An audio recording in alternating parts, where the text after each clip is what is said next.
अविदत विषयान् तरच्चटारे उपनिषदा मुखमान महत्रभोगः अभिसगुणवता तथैकशेषी मधुरकविहृदये ममाभिरस्तु वेरं रम्नानरियेन् वेदं तमिषैद மாறன் ஷடகோபன்வன் குருகூறு ஏரியங்கள் வாழ்வாம் என்னேத்தும் மதுரகவியார் எம்மையாழ்வார் அவரே அரண் கண்ணினும் சிறுத்தாம்பினால் கட்டுண்ண பண்டிய பெருமாயன் என்னப்பனில் நன்னித்தென் குருகோ நம்பி என்ற கால் அன்னிக்கும் அமுதூரும் என்னாவுக்கே.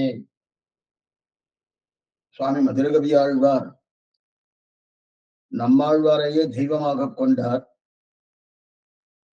அதை தவிர மற்றொரு தெய்வம் தெரியாது என்கிற நிலையில் இருந்தவர் மதுரகவி ஆழ்வார். அப்படி இருக்கச்சேதே அவர் எதற்காக கண்ணனை பாடினார்? கண்ணனை பாட வேண்டிய அவசியமே இல்லையே. பள்ளிய பெருமான் என்று அந்த பாடணும்னு வெறுக்காக. ஆனா இதுல ஆழ்வார நேரா பாடி இருக்கலாமே.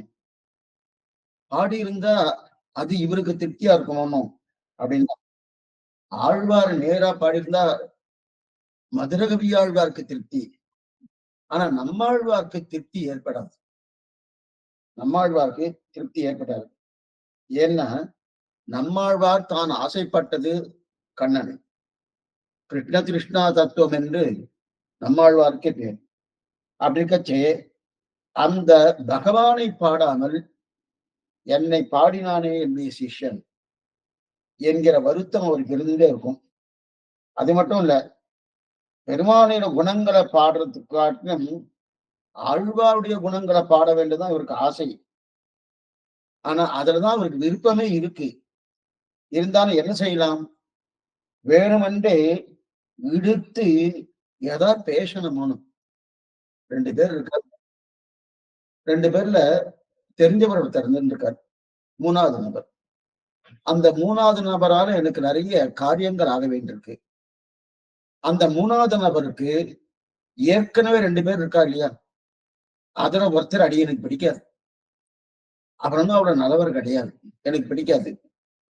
ஆனா எனக்கு இந்த மூணாவது நபரால காரியம் ஆகணும்னு அந்த மூணாவது நபருக்கு எனக்கு ஏற்கனவே பிடிக்காத நபராக இருக்கக்கூடியவர் மேல ஒரு காதல் இருக்கு. அவர் மேல நல்ல அபிப்பிராயம் வச்சிருக்கார். அவர் என்ன, இவருக்கு பெரிய ஒரு வாஞ்சை, அவர் மேல ஒரு காதல், அவர் என்ன இவருக்கு ரொம்ப பிடிக்கிறது. அப்படி இருக்க செய்து எனக்கு இந்த மூணாவது நபரால ஒரு காரியம் ஆகணும்னா அப்படின்னா காரியம்னா அவர் என்ன மதிக்கணும்னா அவருக்கு பிடித்தவர் நான் பாடினாதான் மேற்கொண்டு என்னுடைய காரியம் ஆகும். இப்ப அதே போல இந்த திட்டாந்தத்தை சும்மா உங்களுக்கு தெரிவிப்பதற்காக தெரிவித்தேனே தவிர இந்த திட்டாந்தம் சரி கிடையாது. இது லௌகிக திஷ்டாந்தம். ஆனா இது பூர்ணமா எடுத்துக்க முடியாது. இருந்தாலும் நான் புரியறதுக்காக இதை சொன்னேன். அதே போல ஆழ்வாரை சேவிக்க வேண்டும், ஆழ்வாருக்கு பெருமையை சொல்லணும், என் திசையும் அரிய அம்பிகைங்கிற தன்மைதான் மதுரகவி ஆழ்வார். ஆனால் அந்த மதுரகவி ஆழ்வார் இப்ப நம்மாழ்வார பாடுகிறார், கட்டுண்ண பண்ணிய பெருமாயன் பாடுறார்னா ஆழ்வார்க்கு விருப்பம் அதனால பாடினார தவிர அப்படி சரி பாடுவதற்கு விருப்பம் இல்லை. என்ன செய்யலாம்? பாடணும் ஒண்ணும் அதெல்லாம் இழுத்து பிடிச்சி பாடுறார். அதற்காக தான் தாம்பு கயத்தை பாடுறார். வேற ஏதோ பாடல, தாம்பு கயத்தை பாடினார். இப்ப பகவானத்துல யசோதை என்ன குற்றம் கண்டுபிடிச்சா தாம்பு கயத்தால கட்டப்படுத்துக்கு? 3 தோஷம் சொல்றார். 3 தோஷம். தென்னை கழுவ கண்டார், வியாக்கியானத்தை வாசிக்கிறோம். இவன் தன்னை கட்டுவது ஒரு பெண்ணை கலவ கண்டான், வெண்ணையை கலவ கண்டான், ஊரை மூளையடியை நடத்தினான் என்றிரே இவன் சாமானியமண்டி இடிமீரெல்லாம் இடுங்கோல் என்றிருந்தான். அதாவது களவிலே தகையன் என்றபடி இவள் கட்டி வைத்து அடிக்கப் புக்கவாறே தொழுகையும் என்கிறபடியே தொடத் தொடங்குமோ எல்லாரையும் தொழுவித்துக் கொள்ளுமானிலே தொழுகிறான். இத்தசையில் அபிமத சித்திக்கு அஞ்சலியே சாதனம் என்றிவர் அணிவரே அதிஞ்சல சேஷ்டித துருதுருக்கை கொண்டு ஊர்பூசல் விளைத்தலன்றியே இத்யுக்தா சொல்லாலே விலங்கிட்டு வைத்து அதனிஜம் கர்மதை சாகரா என்று அவன் தான் கறப்பது கடையவனாக செய்வது அப்படின்னு தெரிவிக்கிறார். இப்ப இவரை தெரிவிக்கணும்னா 3 குற்றம் சொன்னாரணும். முதல் குற்றம் என்னது? முதல் குற்றம் இவள் என்ன பண்ணார்? இவன் தன்னை பெண்ணை களவு கண்டான். பெண்ணை களவு கண்டது முதல் குற்றம். அதற்கு மேற்கொண்டு கோபிகாசியை கொண்டு போய் திருடி கொண்டு போய் வச்சுட்டார். அது முதல் குற்றம். வெண்ணெய் எங்கெங்கயோ ஒளிச்சு வச்சிருந்தாலும் எங்கேயோ எடுத்துட்டு திருடி தின்றாரணும். அது 2வது குற்றம். 3வது ஊர்க்காரர்லாம் ஒரு தவறான பாதையில கொண்டு போறார். தவறான பாதையில நாம நினைக்கிற மாதிரி என்ன அப்பனா ஒரு தீவிரவாதி கோஷ்டியை கொண்டு போறாருன்னு அப்படின்னு அர்த்தம் இல்லை. இவருக்கு அனுகூலம் என்னவோ திருடன் சாப்பிடணும், அந்த நிலைக்கு கொண்டு போறாரு. அதுதான் தெரிவிக்கிறார். இந்த 3 தோஷத்துக்காக தான் கண்ணனை பிடிச்சு கட்டுறா யசோதை. அதுக்கு சாமான்யமா என்ன சொல்லுவாருன்னா, சாமானியர் இடும் ஈடெல்லாம் இடுங்கோல் அப்படின்னு பார்த்தோம் கடந்த காலத்துல. அப்படின்னா வியாக்கியானத்தை இது அரும்பதத்தை ரொம்ப நாள் தெரிவிக்கிறார். கண்ணன் என்ன சாமானியம் என்று சொல்லி அடிங்கோ அடிங்கோன்றார். நான் திருடினேன்னு நினைக்கிறேன். ஆமா, அப்பனா என்ன அடிங்கோ? கண்ணன் சொல்றாரு, என்ன சுவாமி திருடினேன்னு ஒத்துக்க மாட்டானே சுவாமி. சாமானியமா நான் சாமானிய யாராவது திருடினா என்ன அர்த்தம்? நான் திருடலன்னு தான் சொல்லுவா. அது திருடல தான் நீதிமன்றத்தையும் அவன் நிரூபிக்கிறதுக்கு என்னென்ன பிரயத்தனமோ அதெல்லாம் பண்ணுவா. ஆனா இங்க நான் திருடினேன்னு நீங்க நினைச்சா அடிங்கோ அப்படின்னு தெரிவிக்கிறார் இல்லையா? கட்டுங்கோ அடிங்கோ அப்படின்னா இதுக்கு ஒரு திருட்டாந்தம் சொல்றார். கடந்த காலட்சேபத்துல பார்த்தோம், மறுபடியும் சொல்றேன். அழகர் திருமலையிலே சாமானியன் என்றும் சோழியர் என்றும் 2 கோஷ்டிகள் உண்டு. அழகர் திருமலையிலே சாமானியன் ஒரு கோஷ்டி உண்டு, அதே போல சோழியர்னு ஒரு கோஷ்டி உண்டு. இந்த 2 பேருக்குமே எப்பவுமே ஒத்து போகாது. 2 பேரும் ஒத்து போகாத நிலை இருந்துட்டு இருக்கும். அப்படி இருக்கச்சே ஒரு நாள் இருட்டு வந்துருது, நல்லா இருட்டு. அந்த இருட்டு காலத்துல அவ எல்லாரும் சோழியர்கள்லாம் கூட்டிட்டு என்ன பண்ணான்னா பேசிட்டு இருக்கா. இந்த சாமானியர் நமக்கு ஆகாது. சாமானியன் எப்பவாவது இந்த இருட்டுல வந்தான்னா அவரை நன்னா பிடிச்சி நன்னா புடைக்கணும், அடிக்கணும், அடிச்சு நல்லா தம்சம் பண்ணணும் அப்படின்னு இந்த யார் பேசினா சோழியர்கள்லாம் பேசி வச்சுட்டு இருக்கா. சோழியர்கள்லாம் பேசி வச்சுட்டு இருக்கா. பேசி தீர்மானம் பண்ணிட்டா. தீர்மானம் பண்ணி முடிச்சோடனே இருட்டு வேலை வந்துடுத்து. இருட்டு வேலை வந்தோடனே இந்த சோழியனுக்குள்ள ஒருத்தன் வந்தான். சோழியனுக்குள்ள ஒருத்தன் அந்த இருட்டா இருக்கணும், வர வேண்டியவன் சாமானியன் தான். ஆனா சாமானியன் வரல. சோழியனுக்குள்ள ஒருத்தன் வந்தான். சோழியனுக்குள்ள ஒருத்தன் வந்த உடனே இருட்டுல சோழியன் வந்தானா சாமானியன் வந்தானா தெரியல. ஆனா இவ பேச்சு என்ன? சாமானியன் வரப்போறான், அதனால அவனை நல்லா படைக்கணும் அப்படின்றது இருட்டுல பேசி வச்சு தீர்மானம் பண்ணிக்கிறா. இவ சாமானியன் நினைச்சுட்டு என்ன பண்றா? அந்த சோழியனை அடிக்க ஆரம்பிச்சுட்டான். சோழியர்கள்லாம் என்ன பண்ணாங்கன்னா சாமானியன் நினைச்சுட்டு அந்த யாரு அடிக்கிறார்? சோழியனையே சோழியன் அடிக்கிறான். ஆனா சோழியன் அடிக்க வேண்டியது சாமானியனை. ஆனா சோழியன் சாமானியன் அடிக்காம வந்தவன் சாமானியன் நடிச்சுட்டு அந்த சோழியனை அடிக்கிறான். இவன் சோழியன் அடிபடுறான். அடிபடுறச்சே இவனுக்கு அப்பதான் புரியுது, நம்ம எல்லாம் பேசி வச்சுட்டு சாமானியன் வந்து அடிக்கிறோம்னு நினைச்சுட்டோமே. என்ன சாமானியன் இவன் நடிச்சுட்டு இருக்கா போல் இருக்கு, அதனால என்ன அடிக்கிறா போல் இருக்கு. நான் சாமானியன் அல்ல சோழியன், அப்படின்னு சொல்லிட்டே இருக்கான். யாரு? அடி வாங்கி கொள்ளக்கூடிய அந்த சோழியன் இருக்கானே, அந்த சோழியன் நான் சாமானியன் நீங்க நினைச்சுட்டு என்ன அடிக்கிறேன், அதான் அடிக்காதீங்கோ, நான் சோழியன் சரி நம்ம அடியை நிறுத்திட்டான். நிறுத்தினதுக்கு அப்புறம் நீ எதனால அடிச்சேன்னு கேட்கிற. உன்னை சாமானியன் அடிச்சிருந்து அடிச்சேன் அப்படின்னா. அப்ப சாமானியன் அடிச்சிருந்தா அடிச்சேன். ஆமா, அப்ப நான் இன்னும் அடிக்கணும். அது என்னமா சுவாமி சாமானியன் அடிச்சுன்னு அடிச்சுன்னா சாமானியன் மேல அவ்வளவு தூரம் அடிக்கணும்னு ஆசை. பிரியத்துக்காக இன்னொன்னு சேர்த்து சொல்லிடுறேன். எனக்கு ஒருத்தரை பிடிக்கல அவரை போல ஒரு பொம்மை ஒண்ணு பண்ணிட்டேன். பொம்மை ஒண்ணு போயிட்டு அவர் அடிக்கணுமோனும் அதுக்கு போல அந்த பொம்மையை அடிச்சுட்டே இருக்கு. இன்னைக்கு நிறைய அரசியல்வாதிகள் அதை நிறைய பேர் பண்றா. அவளை எரிக்க வைக்கிறது, அவளை அடிக்கிறது. அது யாரோ ஒருத்தர் பண்றாருன்னு அந்த மாதிரி அடிக்கிறவன். அதே போல இந்த பொம்மையே இல்லாம நிஜமாக இருக்கக்கூடிய சோழியனை சாமான் நினைச்சுட்டே இருக்கணும். ஆமா, அப்ப நான் இன்னொன்னு அடிங்கோ, இன்னொரு தடவை என்ன அடிங்கோ அப்படின்னு சொல்றா இல்லையா? இதுதான் திருட்டாந்தம். அதே போல இப்ப கண்ணன் என்ன பண்ணா? நல்லா கட்டியாச்சு, யசோதை கட்டியாச்சு. ஏன் கட்டினா? திருடினான், பொய் சொன்னான், பெண்களை களவாடினான். அது மட்டும் ஊர்க்காரெல்லாம் தவறான பாதை ரைஷன் பண்ணா. இதெல்லாம் இருக்கிறபடியா திருடினான். அதனால அவ கட்டி வச்சு அடிக்கிறதுக்கு வந்தா. உடனே இவரெல்லாம் கண்ணன் அடிக்க வந்து நன்னா கட்டிட்டா. கட்டின கண்ணன் கேக்குறேன், என்ன ஏன் கட்டினேன், எதுக்காக கட்டினேன், நான் என்ன குற்றம் பண்ணினேன் அப்படின்னு கண்ணன் பெறுவான் யசோதையை பார்த்து அங்க இருக்க ஒரு கூட்டத்தார பார்த்து கேட்கறா.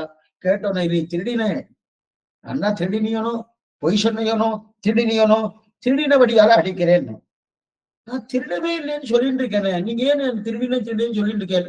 நான் தான் திருடலைன்னு சொன்னேன்னா, நீ திருடினேன்னு நான் எங்களுக்கு தெரியும், நீ நல்லா நம்பி இருக்க, நாங்க நம்பியிருக்கோம். எப்படி திருடினேன், என்னவா திருடினேன் என்று நல்லா தெரியும். ஆனா அந்த நம்பிக்கையில கட்டாயம் நீ திருடி இருக்கா என்ற நம்பிக்கையில தான் உங்களை அடிக்கிறேன். அப்ப திருடினேன்னு நீங்க நம்புறீங்களா? ஆமா, அப்பனா அடிங்க. இது போல இங்க பார்த்தோம்னா சாமானியன் நினைச்சிட்டு யார சோழியன் அடிக்கிட்டு இருக்கா. அப்ப சாமானியன் நம்பிட்டு இல்லைன்னா நன்னா அடிங்கன்னு சொன்னா இல்லையா, அதே போல அடிங்கன்னு. என்னவா சமயத்தை பைத்தியக்காரத்தனமா இருக்கன்னா, கண்ணனுடைய அவதாரமே அதுதான், அவதார பிரயோஜனமே அதுதான். என்ன நன்னா அந்த கோபிகைகளால கட்டுப்படணும், அடிக்கணும், தம்சம் பண்ணணும், என்னென்ன வார்த்தைகள் கேட்கணும் கேட்டுட்டு இருக்கணும். அதுக்குதான் கண்ணனுடைய அவதாரம், அதுக்குதான். ஏன்னா அவர் திருட்டு பட்டம் ஆகணும்.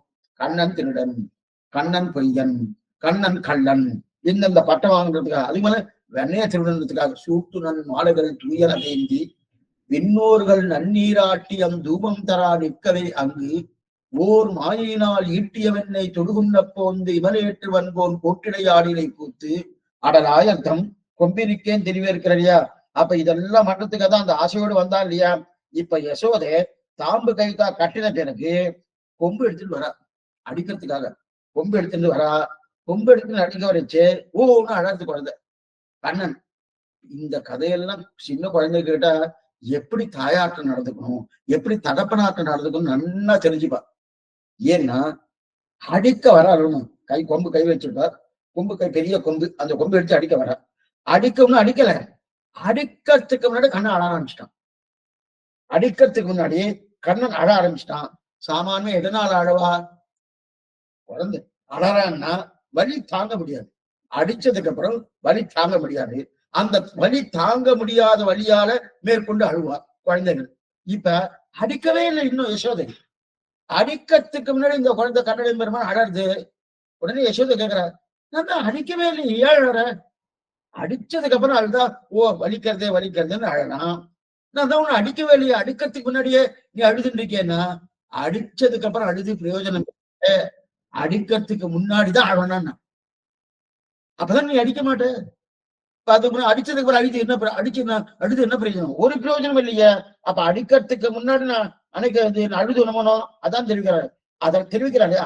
அப்ப அது மட்டும் இல்ல, இங்க கண்ணுல நல்லா ஜலம் சில பேர்லாம் ஒண்ணுமே இல்லை, ஏதோ ஒரு நாடகத்தை பார்த்தாலும் விடுவிடுன்னு அவள் தனியா வந்துடும். காவேரியே கண்களுக்குள்ள இருக்கும் போல் இருக்கு, கங்கையே கண்களுக்குள்ள இருக்கும் போல் இருக்கு, அப்படியே கிருக்குன்னு வந்துருக்க, கரன்னு ஓடி வந்துடணும். அந்த மாதிரி கண்ணன் பூர்ணமா வச்சுட்டு இருக்கான் போல் இருக்கு. கரன்னு இங்கிட்ட கண்ணு ஜலம் வர்றது. அப்ப கண்ணன் யசோதைய பார்த்து என்ன பண்ணான், யசோதைய பார்த்து தொடரான். துயரடி தொழுதரன் மனனை ஆழ்வார் தெரிவித்தா போற தொழுதுன்னு இருக்கான். தொழுதுன்னு இருக்கான்னா யாராவது ஒரு வார்த்தை சொல்லுவாரா, எதா சொல்றான்னு காத்துட்டு இருக்கான். அப்ப ஏன் சுவாமி தொழறாரா, பெருமாள் யாராவது தொழுவாரா, தொழமாட்டார். அந்த வார்த்தை என்னன்னா, நாம் இருப்பது பகவானை நோக்கி தொழுவதற்கு. அப்ப பகவானுடைய திருக்கைகள் தொழுவித்துக் கொள்ளும் கை. நாம தொழுதால் அதை ஏற்றுக்கொள்ளக்கூடிய திருக்கைகள் பகவானுடைய திருக்கைகள். ஆனா இப்ப இந்த பகவான் என்ன பண்றாருன்னா, இவர் சொல்றார், கண்ணன் பெருமான் யாரை பார்த்து, யசோதையை பார்த்து, தாயார் பார்த்து சொல்றார், தொழும் கையால நம்மை அவன் நோக்கு தொழ வேண்டி இருக்க. நல்லா பாருங்க, நம் கைதான் தொழணும், நம் கை தொழணுமனோ, இந்த தொட வேண்டிய இந்த திருக்கைகள் பகவானை நோக்கி தொட வேண்டி இருக்க. இப்படி ஓர் யசோதையை பார்த்து அண்ணன் தொழுகிறார், இப்படி நமஸ்காரம் பண்றான், தொடரான். என்ன சுவாமி எதுக்காக சொன்னா, என்ன இதெல்லாம் மாறி இருக்கு பாருங்க, இது மாறி இருக்கு என்பதற்காக வியாக்கியத்தா சாதிக்கிறார். என்ன மாறி இருக்குன்னா, அது தொடுவித்துக் கொள்ளும் கை, இது தொழும் கை. நம்முடைய கைகள் பகவானை பார்த்து தொழும் கை, நமஸ்காரம் பண்ணக்கூடிய கை. ஆனா தொடுவித்துக் கொள்ளும் கை பகவான கை. இப்ப அந்த பகவானுடைய திருக்கைகளே தொடருது. யாரை பார்த்து தொடருது, அந்த தாயாரான யசோதையை பார்த்து நன்னா தொடருது. தொடர்ந்து இருந்திருக்கும் போது இப்ப வியாக்கியாத்தா என்ன தெரிவிக்கிறான்னா, ஓ இப்ப கண்ணன் எதற்காக கை கூப்புறான்னா, பகவானை எத்தனை நிகிரகிக்க வந்தாலும் நமக்கு வேண்டியது நடத்தி கொள்ளணும்னா, நாமும் பாவம் பகவான் கண்ணில் படாம இருக்கணும்னா அஞ்சலி ஒன்றுதான் சிறந்த அஸ்திரம். அப்படின்னா இவன் பகவான் நம்ம நிகிரகம் பண்ண வந்தார். ஓ பாபிஷ்டன், இவன் பாபிஷ்டன், வேண்டாம் இவன் வேண்டாம் அப்படின்னு தள்ளுறான்னு வச்சுக்கோ. அப்ப நிகிரகிக்கிறான் இல்லையா? நிகிரகிக்கிறானா அப்ப நமக்கு வேண்டியதை நடத்துக்கணுமானோ? நடத்தணும்னு என்ன பண்றது? பகவான்கிட்ட சுவாமி நீர் பாபிஷ்டனா இருக்க போ அப்படின்னு வேண்டியாச்சுன்னா நம்ம காரியம் நடக்கணுமானோ? நம்ம காரியம் எதையும் சீவிக்கிட்டு போகணும். அவனுக்கு அனுபவிச்ச பிரீத்தி காலத்தை கைங்கரியம் பண்ணணும். அப்ப கண்ணணும்னா அப்ப என்ன பண்ணணும் சுவாமி? முதல்ல நம்ம பாபங்கள் அவன் கண்ணில் படப்படாது. அவன் போன்னு வெறுப்புவதற்கு காரணம் என்னன்னா நம்முடைய பாபங்கள் அவன்ல கண்ணில் படுறது. அந்த கண்ணில் படாம பார்க்கணுமோ? கண்ணில் படாம உடனே கண்ணை கட்டிடலாமா? கண்ணெல்லாம் நம்ம கட்ட முடியாது. அவர் தான் நம்ம கட்டுவார். நாம அவரை கட்ட முடியுமா? யசோதையா தான் கட்டுவார். அதான் அப்ப கட்டி வச்சிருக்காங்க. அது கட்டு உண்டு கண்ணினும் சிறுத்தாம்பினால் கட்டு உண்ண பண்ணிய பெருமாயின்னு தான் மதுரை விளையாடு வாசம். அப்படி இருக்கச்சே நம்மால கட்ட முடியாது. அப்ப கண்ணுல நம்முடைய பாவங்களை பார்க்காம இருக்கணுமோனோ? பார்க்காம இருக்கணும்னு அதுக்கு என்ன சுவாமி பண்ணலாம்? ஒண்ணும் இல்லை, அஞ்சலி அப்படின்னு பண்ணணும்.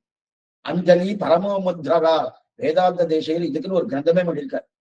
கை அப்படி தொழுதா போறணும். உதயராஜ சோழரடி தொழுதரன் மனனே அப்படின்னு சொல்லி இல்லையா? அந்த கையை தொடரமோனோ அந்த தொழுதா போறோம். தொழுதாச்சுன்னா என்ன ஆயிடும்? அவருக்கு அஞ்சலி பண்ணியாச்சனாலே அவருடைய நிகிரகம் போய் அனுகிரகம் என்னோடு சேரப்படாது, எனக்கு எதுவும் பண்ணப்படாது என்கிற எண்ணம் போய் எனக்கு அனுகிரகம் பண்ணணுங்கிற வண்ணம் வந்துருமோனோ? இந்த எண்ணம் வந்துடும்ன்றது அவருக்கே தெரியும், பகவானுக்கே தெரியும், கண்ணனுக்கே தெரியும். ஏன்னா என்னதான் நம்ம நிகிரகம் பண்ணாலும் அவ கையை கூப்பினா உடனே என்ன பண்றா? கைய கூப்பின உடனே என்ன பண்றா? நமையிச்சேதி வாதினகா, நமையிச்சேதி வாதிதான் ஆழ்வார் தெரிவிக்கிறார். வேங்கட துறைவார்க்கு நமை என்னலாம் கடமை அது சுமந்தார்கட்கே வேங்கடங்கள் மென்மேல் வினைமுற்றமும் தாங்கள் தங்கட்கு நல்லனவே செய்வார் வேங்கடத்துறைவார்க்கு நமஹா அதான் நம என்னலாம் கடமை அது சுமந்தார்கட்கேன்னு தெரிவிக்கிறார் யார்? அப்ப பகவான் நம்மை நிகிரகிக்க வந்தா அப்ப நாம கை கூப்பினோம்டா அவர் அந்த நிகிரக அஸ்திரத்தை நமக்கு மேல வெய்வதே கிடையாது. அவன் நிகிரகம்னா இவனை விட்டுவிடலாம், இவன் தேவையில்லை, நமக்கு வேண்டாம் அப்படின்ற எண்ணம் பகவானுக்கு வந்து விட்டோம்னா அந்த எண்ணத்தை மாத்தணுமோனோ? அதுக்கு என்ன சுவாமி பண்ணும்? அவன் நிகிரகிக்க வந்தாச்சுன்னா நாம அஞ்சலி என்று கையை கூப்பினோம்னு வச்சுக்கேன். கையை கூப்பியாச்சுன்னா அவன் நிகிரகம்ங்கிற அஸ்திரம் இருக்கு இல்லையா? அந்த அஸ்திரம் ஒண்ணுமே பண்ணாது. இது எங்க தெரியுதுன்னா பீஷ்ம துரோணாதிகள் கர்ணன் இவெல்லாம் ஒவ்வொரு அஸ்திரமா விட்டுட்டே இருக்கா. ஒவ்வொரு அஸ்திரமா அர்ஜுனன் மேல விட்டுட்டே இருக்கச்சே அர்ஜுனனுக்கு பிரத்யஸ்திரம் பண்ணிட்டே இருக்காரு. இப்ப புரியறதுக்காக சொல்றேன். ஒவ்வொரு அஸ்திரமும் விட்டு இருக்கச்சே அந்தந்த அஸ்திரத்துக்கு பிரத்யஸ்திரம் இருக்கு. அந்தந்த அஸ்திரத்துக்கு பிரத்யஸ்திரம் இருக்கு. ஆக்னேயஸ்திரம் வாயு அஸ்திரம் இருக்கு. அதான் பிரத்யஸ்திரம் விட்டுட்டே இருக்கார். இப்ப அந்த அஸ்திரம் கடைசியா அங்கிருந்து நாராயண அஸ்திரம் வந்துட்டு அங்கிருந்து இங்கிருந்து எதிர் சைடு நாராயண அஸ்திரம் வந்துடுத்து அர்ஜுனன் மேல வந்து பட போறது. பட்டு போயிடுச்சு, அவ்வளவுதான், பிராணமே போயிடுச்சு. அப்ப என்ன பண்றது? நாராயண அஸ்திரத்துக்கு பிரத்யஸ்திரம் வேணுமோனோ? உடனே கண்ணன் இருக்கானோ? கண்ணனை தட்டி கண்ணா கண்ணா கண்ணா நாராயண அஸ்திரத்துக்கு பிரத்யஸ்திரம் எது? எனக்கு அந்த துரோணாச்சாரிய எனக்கு சொல்லிக் கொடுக்கவே இல்லையே. நாராயண அஸ்திரத்துக்கு பிரத்யஸ்திரம் எது அப்படின்னு கேட்டு இருக்கான். 700 ஸ்லோகம் இத்தனை நாள் உனக்கு சொன்னனே, இன்னும் கூட புரிஞ்சுக்கலையா? நாராயணுக்கு பிரதி இருந்தானே நாராயண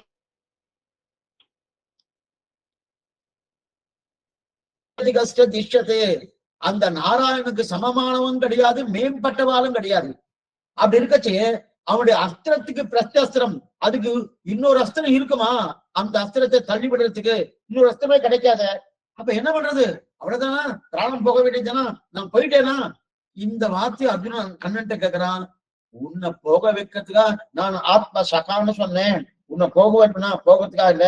என்ன பண்றேன்னா உடனே கவச்சத்தை எல்லாம் கழட்டு, கவச்சத்தை பூர்த்தியா கழட்டு, தேரிலிருந்து கீழே இறங்கி காண்டீபத்தை கீழே வச்சுட்டு கையை கூப்பிக்கோ. அஞ்சலி பரமோ முத்திரகா கையை கூப்பி கொண்டு என்ன பண்ணணும்னா நடக்கிறத பாரு.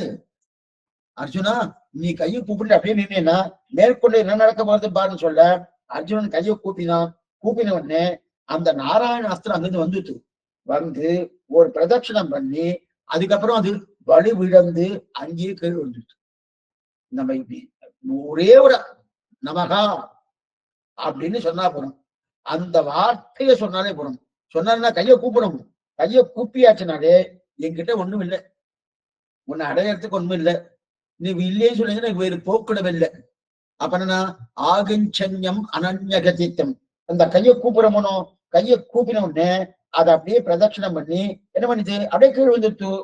அப்ப பகவானம் அஸ்திரம் எதுவா இருந்தாலும் அதுக்கு பிரத்யஸ்திரம் எது? அவர் ஏதோ நம்மளை வெறுக்கிறார். வெறுக்கிறார்னா அவரா வெறுக்க மாட்டார். அவருக்கு எல்லாரும் தேவை, எல்லாரும் நன்னா இருக்கணும். ஆனா அவருடைய நம்முடைய பாபத்தை பார்க்கச்சு இவ்வளவு பவிஷ்டனா இருக்கானே அப்படின்னு வருதோணும். அப்ப அவன் நிகிரகம் பண்றதுக்கு உண்டான வாய்ப்புகள் இருக்கு. அந்த நிகிரக அஸ்திரத்தை நம்ம என்ன தொலைக்கணும், அதுக்கு வலுவில்லாம பண்ணணும். அப்ப அனுகிரகம் ஏற்படணும். அதுக்கு ஒரே அஸ்திரம் பிரத்யஸ்திரம் என்ன? நம்ம இடத்துல அஞ்சலின்னு ஒரு அஸ்திரம். அந்த அஞ்சலின்னு ஒரு அஸ்திரத்தை நம்ம கூப்பினோம்னா என்ன தெரியுது? இது நல்லா புரிஞ்சுட்டு சொன்ன உடனே அது செல்லுபடி ஆகாது. அந்த நாராயண சத்திர செல்லுபடி ஆகாது. இது கண்ணனுக்கு தெரியுமா? தெரியாது, நன்னாவே தெரியும். ஏன்னா அவர் தான் நாராயணன், அவருக்கு நன்னாவே தெரியும். நன்னாவே தெரிஞ்சபடியால் தான் இப்ப என்ன பண்றார், இப்ப அவரே பண்ணி பாக்குறார் இந்த விஷயத்த. இத்தனை நாள் நம்ம பார்த்தது யாரோ நாராயண அஸ்திரத்தை விடுறா, அதனால் அர்ஜுனனுக்கு ஆபத்து. அந்த ஆபத்தை போக்கிக் கொள்ள அஞ்சலி பரமோ முத்ரான அஞ்சலி பண்ணணும்னு சொல்லினார். இப்ப அவருக்கே என்ன ஆயிடுச்சுன்னா ஏதாவது நன்மை கிடைக்குமோ? ஏன்னா அஞ்சலி பண்ணா என்ன அது நிகிரகம் அனுகிரகம் ஆறுதணும். இவர் விஷயத்த பகவான் விஷயத்த பார்த்தோமோனோ இப்ப பகவானுக்கு ஆபத்து, கண்ணனுக்கு ஆபத்து. யசோதையா கட்டிட்டு வரணும். அப்ப என்ன பண்ணலாம்? கை கூப்பிடலாம். கை கூப்பியாச்சுன்னா ஓ இது என்ன நடக்குது ஏன் நடக்குதுன்னு இவரை பண்ணி பாக்குறார். இத்தனை நாள் நாம் பண்ணி அவர் நிகிரகத்தை தவிர்த்தோம். என்ன பண்ணுவோம்? இத்தனை நாம் பண்ணினோம். நாம் அஞ்சலி பண்ணி அவர் நம் மேல வைத்த நிகிரகத்தை அனுகிரகமா மாத்தினோம். இப்ப யசோதை நிகிரகத்தை தவிர்க்கணுமோ? யசோதை என்ன நிகிரகம் பண்ணா? வைஷன்னான், திருடினான், தேவையில்லாத யாராரு வழி இல்லாதவைகளை போக்கினான், பெண்களை களவாடினான், இந்தந்த குற்றத்துக்காக கட்டினானோ. இப்ப என்ன பண்ணா? இவரே நேர கை கூப்புறார். யசோதையை பார்த்து கை கூப்பிட்டு இருக்காரு. கைகுண இத நன்னா என்ன பண்ணிச்சுன்னா கையும் மையுமா அக்கப்பட்டும். கையும் மையுமா அட்டம் பண்ணு. என்னைக்குமே திருட்டு இருக்கு இல்லையா, அந்த திருடு தெரியாத்தனமா மாட்டிக்கிறது வேறு, தெரிஞ்ச மாட்டிக்கிறது வேறு. திருடுனால அந்த எப்படி திருடினா நம்ம மாட்டிப்போம், அதே நம்ம சொல்லி திருடர்கள்னா அதுக்குன்னு ஆலோசனை பண்ணி பெரிய கூட்டம்லாம் போட்டு இப்படி பண்ணலாம் அப்படி பண்ணலாம் அப்படி பண்ணலாம். அப்பதான் எந்த விதமான அடையாளங்கள் இருக்காது, நம்ம கண்டுபிடிக்கவும் முடியாது. இன்னைக்கு நிறைய உபகரணங்கள்லாம் வந்துடுத்து, எப்படி எல்லாம் கண்டுபிடிக்கலாம், எப்படி இங்கெல்லாம் பாம் பிளாஸ்ட் அப்படின்னா அதை ஒரு 10 நாளுக்குள்ள இன்னார் என்னார் என்ன யார் பண்ணாருன்னு நல்லா கண்டுபிடிச்சிடணும். அந்த சமத்தையே கண்ணன் கொடுக்கறது இல்லை, நான் தான் பண்ணேன். அது எப்படி சொல்ல பண்ணுன்னா கையில வெண்ணெய் இருக்கும், வாயில வெண்ணெய் இருக்கும். அப்ப கண்ணன் திருடினான், பொய் சொன்னான், இதெல்லாம் ரொம்ப சிரமப்பட்டு எல்லாம் கண்டுபிடிக்க வேண்டிய அவசியமே கிடையாது. போனா டக்குன்னு முடிச்சிடும். அதெல்லாம் கையும் மெய்யுமாக அதான் தெரிவிக்கிறார்கள். கையும் மெய்யுமாக அகப்பட்டான். இந்த தசையில தப்பிக்கிறதுக்கு வழி இல்லை, தப்பிக்கிறதுக்கு வழி இல்லை. அப்ப நாம் ஆசைப்பட்டது நடக்கணும்னா என்ன பண்றது? அஞ்சலி ஒரே சாதனம் தானே, அந்த சாதனை பண்ணார். இப்ப சரி சரிதானே. அதாவது கர்ம யோகம் என்ன, ஞான யோகம் என்ன, பக்தி யோகம் என்ன, ஏதோ ரொம்ப தீனமா நம் திசையை பார்த்தா அபிமத சித்தியான மோட்சத்தை அடைவதற்கு அஞ்சலி ஒண்ணுதான் சாதனம். கர்மஞான பக்தி யோகங்களும் அவ்வளவு தூரம் சாதனம் சொல்லணும், அதெல்லாம் சாத்தியப்பாரு, ரொம்ப சிரமப்படணும். ஆனா அஞ்சலி பண்ணியாச்சுன்னா தான் சரணாகதி. அஞ்சலி பண்ணியாச்சுன்னா அதுதான் சுலபமான சாதனம். இது நியாயமா நம்ம பத்தி சொல்கிறது. ஆனா இது அப்படியே பகவத் விஷயத்துல போட்டார், நமக்கு சொல்றது இந்த சாஸ்திரம். இப்ப என்ன ஆச்சுன்னா பகவானை இது பண்ணி பாக்குறாரு. இந்த இடத்துல வியாக்கியாத்த பண்ண, அதாவது யசோதை அடிக்க வந்த தசையில் தன்னை எல்லாரையும் காத்து கொள்ள முடியாத இந்த தசையில் இவருக்கு தப்பிக்காச இந்த ஆசையை நிறைவேற்றிக் கொள்ள ஒரே வழி என்ன? அஞ்சலி தான். அடிக்க வந்துட்டா எல்லாரும் பார்த்துட்டு இருக்கானா கொஞ்சம் ஆச்சரியமா இருக்காத, அவமானமா இருக்காத, என்ன சுவாமி இப்படிதான் கட்டி வச்சு அடிக்கிறாருன்னு இருக்கணும். இவருக்கு சூடு சோழனெல்லாம் கிடையாது. சூடு சொன்னலாம் இவருக்கு அதெல்லாம் ஒண்ணுமே கிடையாது. ஏதா இருக்கான்னா ஒண்ணும் கிடையாது. என்ன கை கூப்பிட்டு இருக்கார். ஏன்னா எல்லாரும் ஒரு சேர எடுத்து ஒரு சில வந்து சேர்ந்துட்டா இல்லையா யசோதை. கண்ணன் இப்ப கை கூப்பிடுறான். ஒரு கை கூப்பிடுறானே ஒரு பண்ணணும். என்ன தப்பை திருடி நான் போய் சொன்னா இதெல்லாம் பண்ணணும். அந்த தப்புக்காக மன்னிப்பு கேட்க வராரானா அதெல்லாம் இவர் பண்ண மாட்டார். கண்ணன் அதெல்லாம் பண்ணுவாருன்னா பண்ணவே மாட்டாரு. அதற்காகலாம் இவர் கை கூப்பவே இல்லை. ஏமா நிச்சயமா மன்னிப்பு கேட்கிற பிள்ளையாவது இல்ல இல்ல. கண்ணன் மன்னிப்பு மன்னிப்பு கேட்கிற பிள்ளையே கிடையாது. ராவணன்னா பண்ணின தப்புக்கு மன்னிப்பு கேட்பான். ராவணா இருந்தா பண்ணி தப்பு முதல்ல அவர் தப்பே பண்ண மாட்டார். முதல்ல அங்க போகணும். ஏன்னா அவர் தப்பு பண்ணிட்டு மன்னிட்டு கேட்பார். அந்த அளவுக்கு போக வேண்டாம். ராவணா இருந்தா முதல்ல மன்னிப்பு கேட்டுவார். தப்பு என்று சரி இந்த விஷயத்துக்கு போக மாட்டாரு. ஆனா இது இருக்கு கண்ணன் இருக்கு சூடு சொன்னையே கிடையாது. சுனைக்கேடன்னு எழுதி வச்சிருக்க வியாக்கியாத்தா. சுனைக்கேடன் சுனைக்கேடன்னா என்ன சூடு சொன்ன இல்லாதன்னு அர்த்தம். சுனைக்கேடு கண்ணனை சொல்றாரு. இந்த மாதிரி இவர் கிருஷ்ண திருஷ்ணா தத்துவம்னு இவருக்கு பேரு நம்மாழ்வா இருக்கு. அந்த கிருஷ்ண திருஷ்ணா தத்துவம் சொல்றதுன்னா சுனைக்கேடன் சூடு சொன்ன இல்லாதவன். ஏன்னா இவர் என்ன வேணா பண்ணிப்பார். தனக்கு வேணும்னா எது வேணா பண்ணாரு. ஒரு வெண்ண முத்த வேணும்ன்றதுக்காக என்ன பண்ணாரு நேரா அந்த கோபிகைக்கு முன்னாடி ஆடுறாரு, இது பண்றாரு, அது பண்றாரு, என்னமோ பண்றாரு. ராமன் இந்த மாதிரிலாம் பண்ணுவாரா? அவர் ராஜா ராஜா ராஜா ராஜா அதுக்கு சொந்தமா இருப்பாரணும். அப்ப ராமன் இதெல்லாம் பண்ண மாட்டார். பண்ணி இருந்தாலும் மன்னிப்பு கேட்டுவார். ஆஹா ஆனால் கண்ணனும் எல்லாத்தையும் பண்ணுவார். ஆனாலும் இருப்பினும் கூடவே என்ன பண்ணுவாரு? நான் எதுக்கு பண்ணணும்? இப்ப என்ன பண்றார்? தாய் யசோதைய பார்த்து நன்றி தாயேன்ற ரொம்ப தேங்க்ஸ் நன்றி தாயன் என்ன கட்டி வச்சிருக்கா நன்றி சொல்லிட்டு இருக்கா. கட்டு அவுத்துட்டாளா? அவுக்கவே இல்லையா? அவுக்காம இருக்க கட்ட அவுத்தாச்சுன்னா நன்றி தாயன்னு சொல்லலாம். கட்டி இருக்கா கட்டுலதான் இருந்துட்டு இருக்கு. நன்றி தாயன்னு சொல்றா. ஏன் நன்றி சொல்லிட்டு இருக்கான்னா ஒவ்வொரு பெண்ணையும் தனித்தனியா அவரவர்கள் வீட்டுல போய் பார்க்கணும். கண்ணனுக்கு இதான் அது ஒரு ஷெடியூல் போட்டுப்பாரு. காத்தால தண்ணி எழுந்துக்கணும். எழுந்துட்டு அவெல்லாம் குளிக்கணும். குளிக்கிறதெல்லாம் கிடையாது. அந்த குளியெல்லாம் கிடையாது. அதெல்லாம் பெரியாழ்வார் அதுக்குன்னு பதிவு வச்சுட்டாரு. வெண்ணை அளந்த குணங்கம் விளையாடு பொழுதியும் கொண்டு திண்ணன பீரா புன்னை தேட்டி கிடக்க நான் விட்டேன்னு குளியலுக்குன்னு ஒரு பதிகமே வச்சுட்டாரு. வா குளிச்சுட்டு வா என்ன நப்பின்ன உன்ன என்ன அண்ணன் சிரிப்பா சிரிச்சுட்டு இருப்பா. நீ குளிக்க வந்துடும் கூப்பிடா இல்லையா? குளிக்கலாம் மாட்டான். நேரம் எழுந்ததுக்கு நான் வெண்ணை திருடணும் அப்படின்ட்டு இல்லையா? அப்ப ஒவ்வொரு பெண்களை பார்த்துட்டு வரணும். அப்ப பாக்கணும்னா எத்தனை நாள் ஆச்சு? அத்தனை நாள்னா அப்ப நேரம் போறாது, காலம் போறாது. அது ஒரு வருஷம் ஆயிடும். அதனால போகாத என்ன பண்றது? ஒருவேளை நல்ல வேலை ஒரு நிமிஷத்துல மொத்த பேரு இங்க கொண்டு நிறுத்திட்டோம். யார பார்த்து சொல்றா? யசோதை மொத்த பேரு இங்க கொண்டு நிறுத்திடணும். ஒரே நிமிஷத்துல எல்லாரும் பார்க்க முடிஞ்சதுன்னு. அதனால யசோத பிராட்டியே தாயே உனக்கு நன்றி. கட்டிலிருந்து அவுக்கல நன்றி. எதுக்காக கை கூப்பிடான்னா நான் பண்ணது தப்பு மன்னிச்சுக்கோ இல்ல. அதெல்லாம் ராமன் பண்ணுவார். பண்ணது தப்புன்னு இவர் பண்ணதான். ஏன்னா கண்ணன் எது பண்றாலும் அது சாஸ்திரம். அப்ப திருடினது சாஸ்திரமா? தன் சொத்தை தான் எடுத்துடலாம். இது சுக்கராச்சாரிய ஆசீர்வாதிப்பார். பெரிய விசாரங்களோடு என்ன சொல்ல பெண்களோட எல்லாம் போனான். அதெல்லாம் பண்ணலாமா அப்படின்னா அவர் ரொம்ப ஆசீர்வாத தெரிவித்தார். எதுக்கு சொல்ல வந்தேன்னா பாகவதர் தெரிவிக்கிறார். அப்படி இருக்கச்சது இத்தனை மொத்த பெண்களையும் ஒரே நிமிஷத்துல பார்க்க முடிஞ்சதுன்னு அதனால உனக்கு நன்றி நன்றி நன்றி அப்படின்னு முதல் வியாக்கியானம் பண்ணார். இதான் தெரிவிக்கிறாங்க. அடுக்க புக்கவாறு தொடுகை என்கிறபடியே தொடங்குமோ எல்லாரையும் தொடுவித்துக் கொள்ளுமிலே தொடுகிறான். இத்தசையில் அபிமத சித்திக்கு அஞ்சலியே சாதனம் என்று இவர் மீரே அதிசஞ்சல சேட்டுதா துருத்துகைய கொண்டு ஊட்பூசல் விளைவித்தலையை எஞ்சிவிட்டதா ஒரு சொல்லாலே விலங்கிட்டு வைத்து அதனிஜம் கர்மசாகா என்று அவள்தான் கறப்பது கடைவதாக தொடங்கினாள். குடும்பினி இவரை போல நியமிக்க வேண்டும் அநேகம் உண்டிரே. இப்ப நம்ம அழகிய மணவாள பெருமான் நாயனாவுடைய வியாக்கியானத்தை பார்க்கிறோம். அப்படியா? ஒரு நிமிஷம் பிரியாச்சனுடைய வியாக்கியம் தான். பிரியாச்சனுடைய வியாக்கியானத்தை தான் பார்க்கணும். அடுத்து அழகிய மணவாளன் நந்தியருடைய வியாக்கியானம் பார்க்கணும். அழகிய மணவாளனுடைய வியாக்கியானம் பார்க்கணும். இப்ப இது தெரிவிக்கிறான்னா பெரியவாச்சனுடைய தப்பா சொல்லிட்டேன். பெரியவாச்சனுடைய வியாக்கியம் தான் பார்க்கணும். அப்படி இருக்க செய்து இங்க இதெல்லாம் முடிஞ்ச உடனே எல்லாரும் ஒரே நிலையில பார்த்துக்கணும்னு இவருக்கு இது முதல் விஷயம். ரெண்டாவது நான் வீட்டிலே இருந்துட்டு வரீங்க கண்ணன் நினைக்கிறேன். நான் வீட்டிலே இருந்துட்டுன்னா எல்லாரும் வெண்ணையை மறைச்சு வச்சுக்குவா. மறைச்சு வச்சுக்கோ. சரி, இப்பதான் நீ வீட்டுக்கு கட்டி வச்சிருக்காரு, உன்னால போக முடியாதுன்னா அவ இங்க வந்துட்டாளே. கண்ணனுக்கு அதுதான், அவ இங்க வந்துட்டாளோ இனிமே இவ அண்ணையை மறைக்க முடியாது. அவ அங்க இருந்தா கண்ணன் வந்துருவா, கண்ணன் வந்துருவான்னு வெண்ணெய் எல்லாரும் மறைச்சு மறைச்சு வச்சிருவா.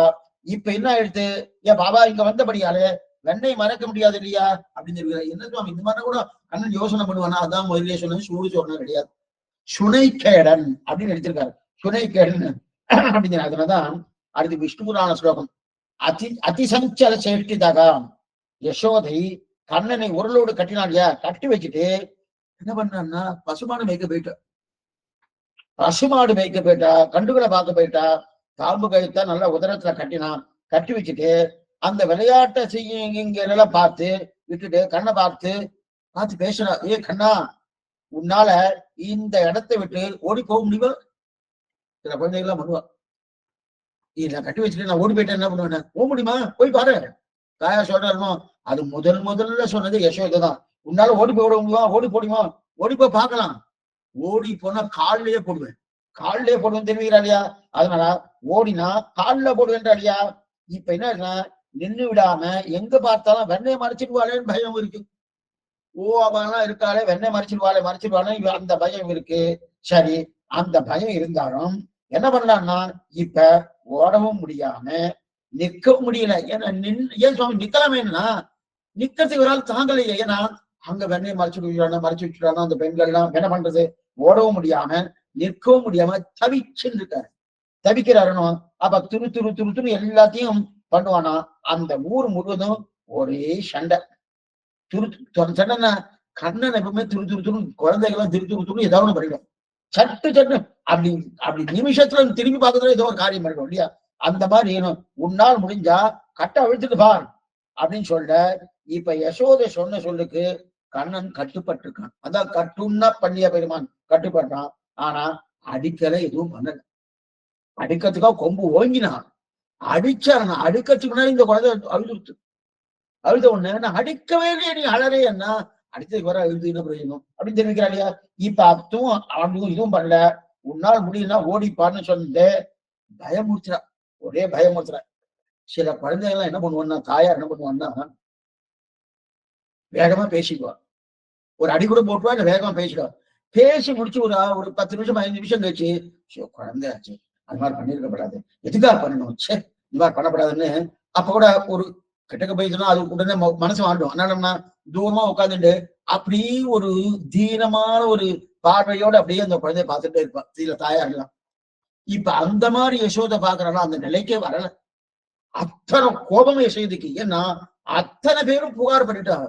ஊர்ல இருக்கிற அத்தனை பேரும் புகார், தானும் நேரடியா பார்த்துட்டா. அதான் அத்தனை கோபம் வந்துட்டு, கோபம் வந்தபடியாலே இப்ப என்ன பண்ணா அகார வாட்சனையும் ஆவையும் ஒன்றா காட்டுறான்ற. கொஞ்சம் புரியுமா சொல்றேன். கண்ணன் எம்பெருமான் யாரு? அகாரத்தால சொல்லப்பட்டவன் பகவான். அகாரார்த்தோ விஷ்ணுன்னு பார்த்திருக்கோமானோ திருமந்திரத்தினுடைய ஓம்காரத்துல ஆ ஊ மா. அப்ப ஆ யாரு? பகவான். அதுக்கப்புறம் மா ஜீவாத்மா, ஊ பிராட்டின்றோம். அதே போல ஆ ஜீவா பரமாத்மா இல்லையா? அப்ப அகார வாச்சின் யாரு? பரமாத்மான கண்ணன். ஆ தீர்க்கம், ஆவ தீர்க்கம் என்னன்னா ஆவ என்ன? ஆனா என்னது? ஆனா மாடுன்னு அர்த்தம். அகாரம் வெறும் ஆவும் வந்துட்டுன்னா கண்ணன் பெருமான் பகவான். ஆகாரம் ஆறு வந்துட்டுன்னா பசுமாடுன்னு அர்த்தம். இந்த இடத்துல ரெண்டையும் ஒன்றா காட்டுற. அகாரத்தையும் ஆகாரத்தையும் ரெண்டையும் ஒன்றா காட்டுறேன்னா பசுமாடையும் அதே யசோதை தான் கட்டி வைக்கிறா. அந்த அகாரத்தால சொல்லப்பட்ட கண்ணனையும் அதே யசோதை தான் கட்டுறா. அப்பனா என்ன அர்த்தம்? அகாரத்துக்கும் ஆகாரத்துக்கும் வித்தியாசமே தெரியல யசோதைக்கு. இதுவும் பசுமாடு அதுவும் பசுமாடா, அப்படிதான் பாக்குறேன். பசுமாட்டையும் கட்டுறா, கண்ணனையும் கட்டிட்டு இருக்கா இல்லையா? அதான் தெரிவிக்கிறா இல்லையா? அப்படி கட்டி வைக்கிறா இல்லையா? ரெண்டும் கட்டி அந்த சாமர்த்தியம் இவளுக்கு இருக்கே. இவள் தானே தலைவி. ஏன்னா இவன் தான் அந்த கோகுலத்துல தலைவி தான். தலைவி ஆனபடியத கூட்டத்துல பெரிய குடும்பினின்னு பேரு, பெரிய குடும்பினி. அந்த குடும்பினியே இருக்கிற வேலையதா. அதனால மற்ற வேலையெல்லாம் நிறைய வேலை இருக்கு அவளுக்கு, ஒரு காரியம் இல்லை. இவதான் எல்லாத்தையும் பார்க்கணும். யசோதை எல்லாத்தையும் பார்க்க வேண்டிய ஒரு நிர்பந்தம் இருக்கிறபடியாலே 2 சைடும் கட்டினா. கட்டிட்டு போயிட்டா. அப்ப கண்ணிலும் சிறுத்தாமினால் கட்டுண்ண பண்ணிய, கட்டுண்ண பண்ணிய இது வரைக்கும் பார்த்துக்கணும். கட்டு உண்ண, ஏன்னா கட்டு உண்டான்னு நம்ம கடந்த காலத்துல பார்த்துட்டோம். ஏன்னா தாம்பால கட்ட கட்ட கட்ட என்ன ஆயிடுச்சு, அது சிரிகின்றே இருக்கு, 2 அங்குலம் குறையிறது. அடுப்பனா நம்ம ஏன் இவரோட சண்டை போட்டுட்டு இருக்கு, சிசுபாரனா, தந்தவர்த்தனா, கும்பகர்ணனா, ராவணனா, இது தாயாச்சு, நம்ம குறுக்கி கொள்ளலாம்னு தன்னை குறுக்கி கொண்டு கட்டுண்டான்னு தெரியாது, கட்டிட்டா. ரைட்டு. இந்த கட்டுண்ண பண்ணிய பெருமாயன். இப்ப பெருமாயன் என்ன பண்ணணும்? பெருமாயன் இப்ப வியாக்கியம் பண்றேன், பெரிய வார்த்தையுடைய வியாக்கியானத்தை வாசிக்கிறேன். பெருமாயன் நிரதிசிய ஆச்சரிய யுக்தன் ஏற்றால் அவாப்த சமஸ்த காமன் ஒரு குறை உண்டாய் அது தன்னை சுத்தரை போலே களவாகிற வழியெல்லா வழிகளை இழந்து சர்வசக்தியான அவன்தான் அவன் அது தன்னையும் தளிக்கட்ட மாட்டாதே வாயுது கையது அகப்பட்டு கட்டுண்டுண்டு பையவே நிலையம் என்று உடம்பு விரித்து நின்ற நிலையம் செல்ல நினைக்கிறார்.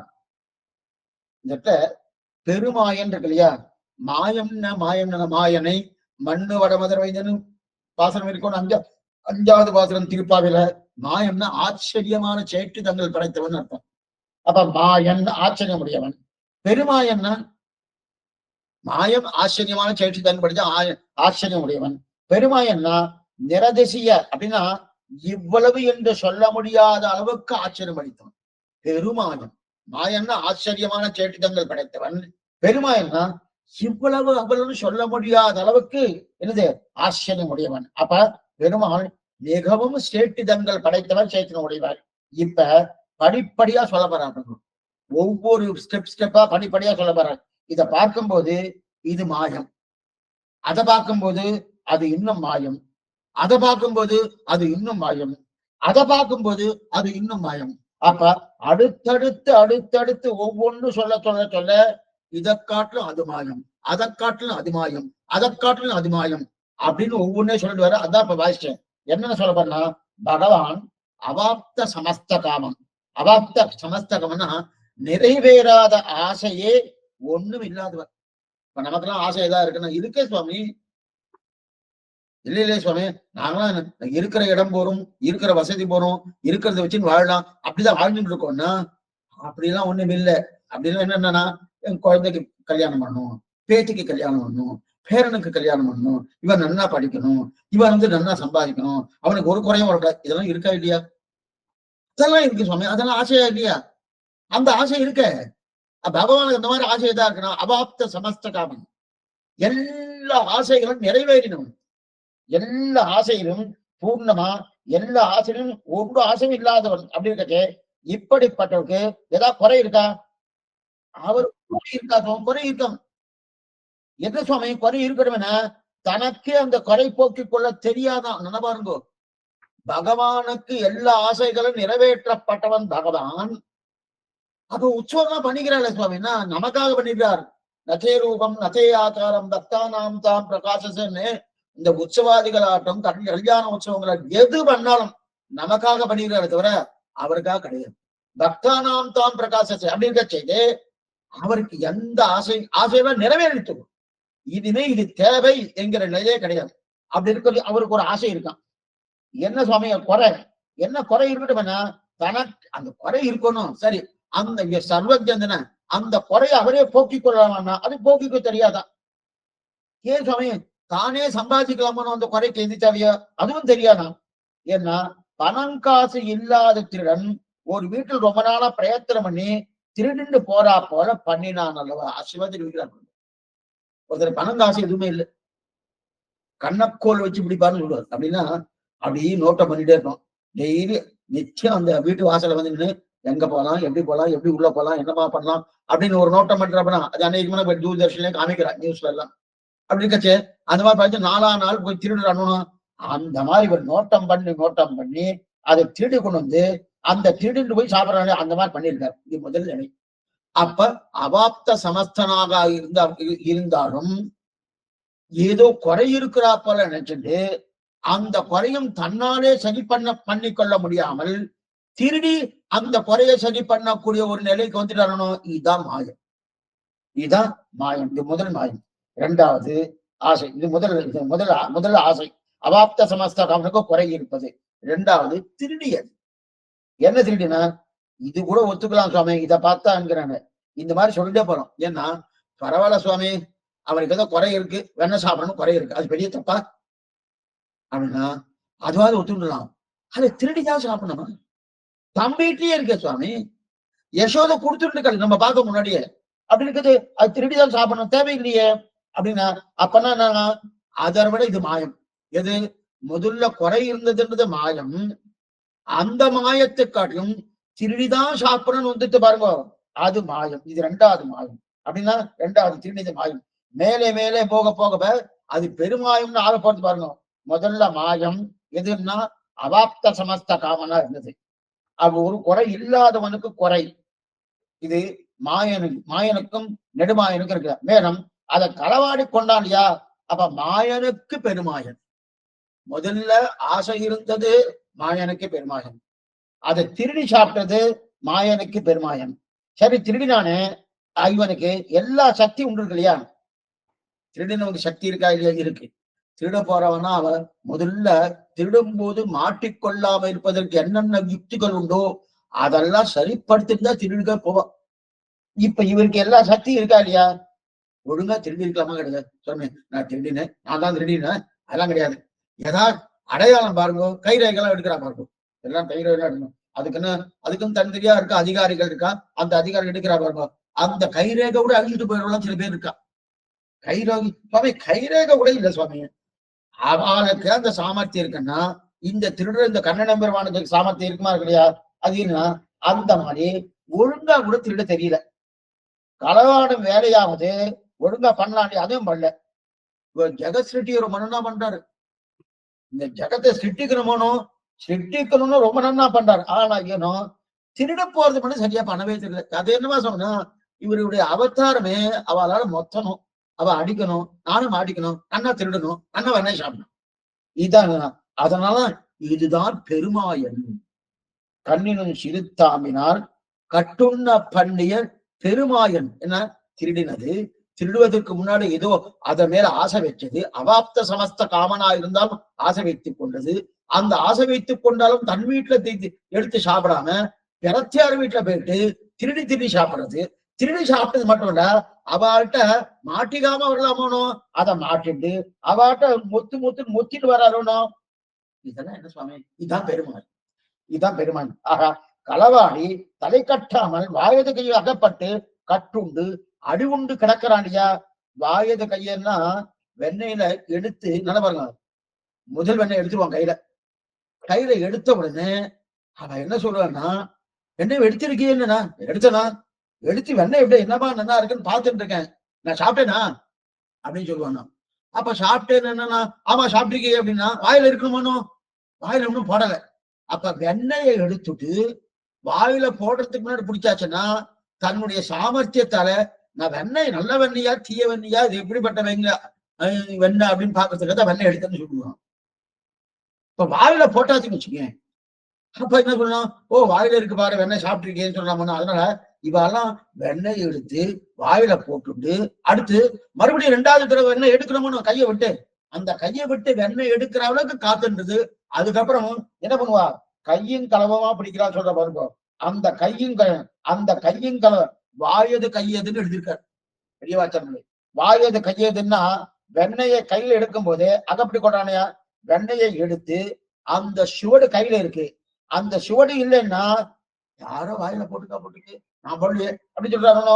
அப்ப வாயிலையும் சுவடு இருக்கணும், கையிலையும் வெண்ணெய் இருக்கணும், ரெண்டுமே இருக்கணும். அந்த ரெண்டுமே இருந்தா தான், கையில மட்டும் இருந்தா லாபம் இல்லை, வாயில மட்டும் இருந்தா லாபம் இல்லை, கையில இல்லைன்னா லாபம் இல்லை. ஏன்னா வாயில மட்டும் இருந்தா நான் வாயில போடல, கையில இருக்கா பாருங்க, கையில இல்லையானோ யாரோ போட்டு போயிட்டா நான் என்ன பண்றது அப்படின்னு. அதே வாயில இல்ல கையில மட்டும் இருக்கன்னா, கையில வெண்ணெய் என்னவா இருக்கு நல்ல வெண்ணெயான்னு பாத்துட்டு இருந்தேன், அதை போய் நீ தப்பா நினைச்சுட்டு இருக்கேன் இப்படி சொல்லுவான். அப்ப ரெண்டுமே இருக்கணும், கையிலேயே வெண்ணெய் இருக்கணும், சுவாமி வியாக்கியானம் இப்படி உண்டா ஆசமே இருக்கா பெரிய வாச்சன் பிள்ளை. அப்ப கையிலேயே இருக்கணும் வாயிலே இருக்கணையா, அந்த சோடை பார்த்து இவர் ரெண்டு பேர் இருக்கணும். வாயது கையதுவாக கையிலும் வைகலம் வெண்ணெய் கைகலந்துண்டான் பொய்கலவாது என் மெய்கலந்தானே ஆழ்வார் பார்த்தோம். அப்ப வாயது கையதுவாக ஒட்டின் இருக்கு, வாயில வெண்ணெய் இருக்கு, எடுத்து வாயில போட்டுக் கொள்ளும் போது அப்படியே சமயத்தை குடிச்சிடும். அப்ப அகப்பட்டான. அப்ப அவாப்த சமஸ்த காமனுக்கு குறை இருக்கிறதே ஆசை. எல்லா ஆசைகளையும் பூர்த்தி அடைந்தவன். அதனால்தான் நல்லா புரிஞ்சுக்கணும். நாம ஏதோ பகவான் ஏதோ உற்சவாதிகளாம் பண்றோமோ சுவாமி, அவருக்கு உற்சவமே இல்லை சுவாமி, அது குறை சுவாமி, அந்த குறையை நான் தான் நிவர்த்தி பண்ணேன். சில பேரும் சொல்லிப்பா, சில பேர் உபயம் பண்ணி அந்த குறையை நான் தான் நிவர்த்தி பண்ணேன். அவருக்கு குறையே இல்லை. எந்த உற்சவாதியும் பண்ண வேண்டிய அவசியமே கிடையாது. அவருக்கு எல்லாமே நிறதம். அப்படி இருக்கச்சு அப்ப என்ன பண்ணும், நமக்கு ஒரு வாய்ப்பு கொடுத்திருக்காரு, இந்த மாதிரியான ஒரு வாய்ப்பு அவர் எனக்கு கொடுத்திருக்காருன்னு நம்ம நினைக்கிறதோட, அவர் பாருங்க, அவர் குறைய நான் நிவர்த்தி பண்ணியிருக்கேன். போன வருஷம் உற்சவமே இல்லை, அது குறை தானே, அந்த குறையை நான் நிவர்த்தி பண்ணிருக்கேன். அவருக்கு குறையே இல்லையே. இது சொல்றதுல அப்ப அந்த குறை இருக்குன்னு நினைச்சிட்டு இருக்காரு. அதுதான் ஆச்சரியம். அப்ப அந்த திருடினதே ஆச்சரியம். அந்த திருட்டை முடிக்க முடியாமல் அகப்பட்டது ஆச்சரியம். ஒவ்வொரு அடுக்க அதான் மாயன் பெருமாயன். அந்த மாயன் பெருமாயனுக்குண்டான அர்த்தத்தை சொல்லுவாரு. அப்ப முதல்ல அவாப்த சமஸ்த காமனா இருந்து கொண்டு குறை இருக்குன்னு நினைச்சது ஆச்சரியம். அந்த குறை போகத்துக்கு திருடினது ஆச்சரியம். அந்த திருட்டு சரியா திருட்டுக்கு அகப்பட்டது ஆச்சரியம்.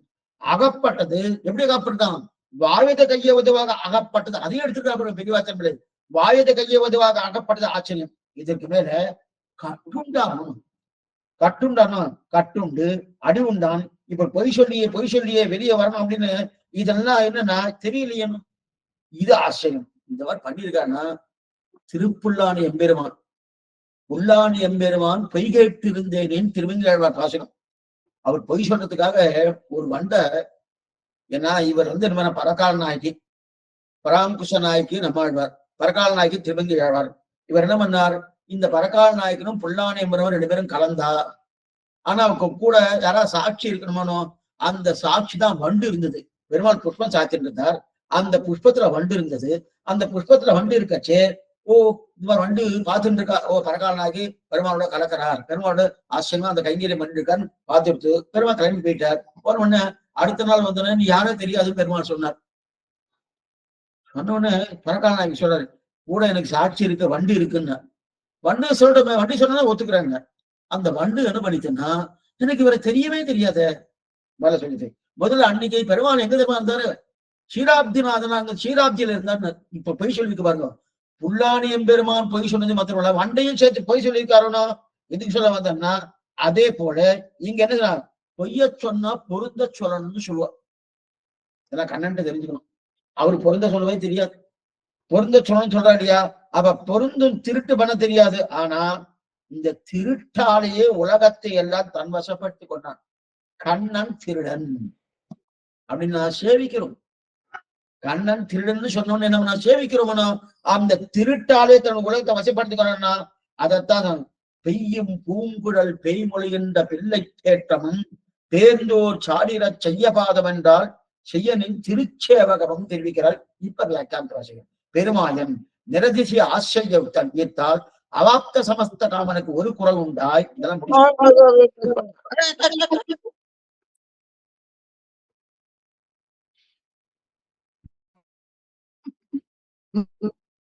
அவாப்த சமஸ்த காமனுக்கு ஒரு குறை உண்டாய். அது தன்னை சுத்திரரை போலே களவாகிற வழியில்லா வழியில் இழிந்து சர்வசக்தியான அவன்தான் அது தன்னையும் தலை கட்ட மாட்டாதே வாயது கையேதோ அகப்பட்டு கட்டுண்டு பையவை நிலையம் என்று உடம்பு வெறுத்து நின்ற நிலையை செல்ல நினைக்கிறார். அசியமா தெரிவிக்கிறார். இந்த வாயது கையதுவாக அழைப்பட்டு தெரிவிக்கிறார் இல்லையா. அப்ப புல்லான எம்பெருமான் எப்படி பொய் சொன்னாலும் அதே மாதிரி இங்கே சொல்லிச்சு.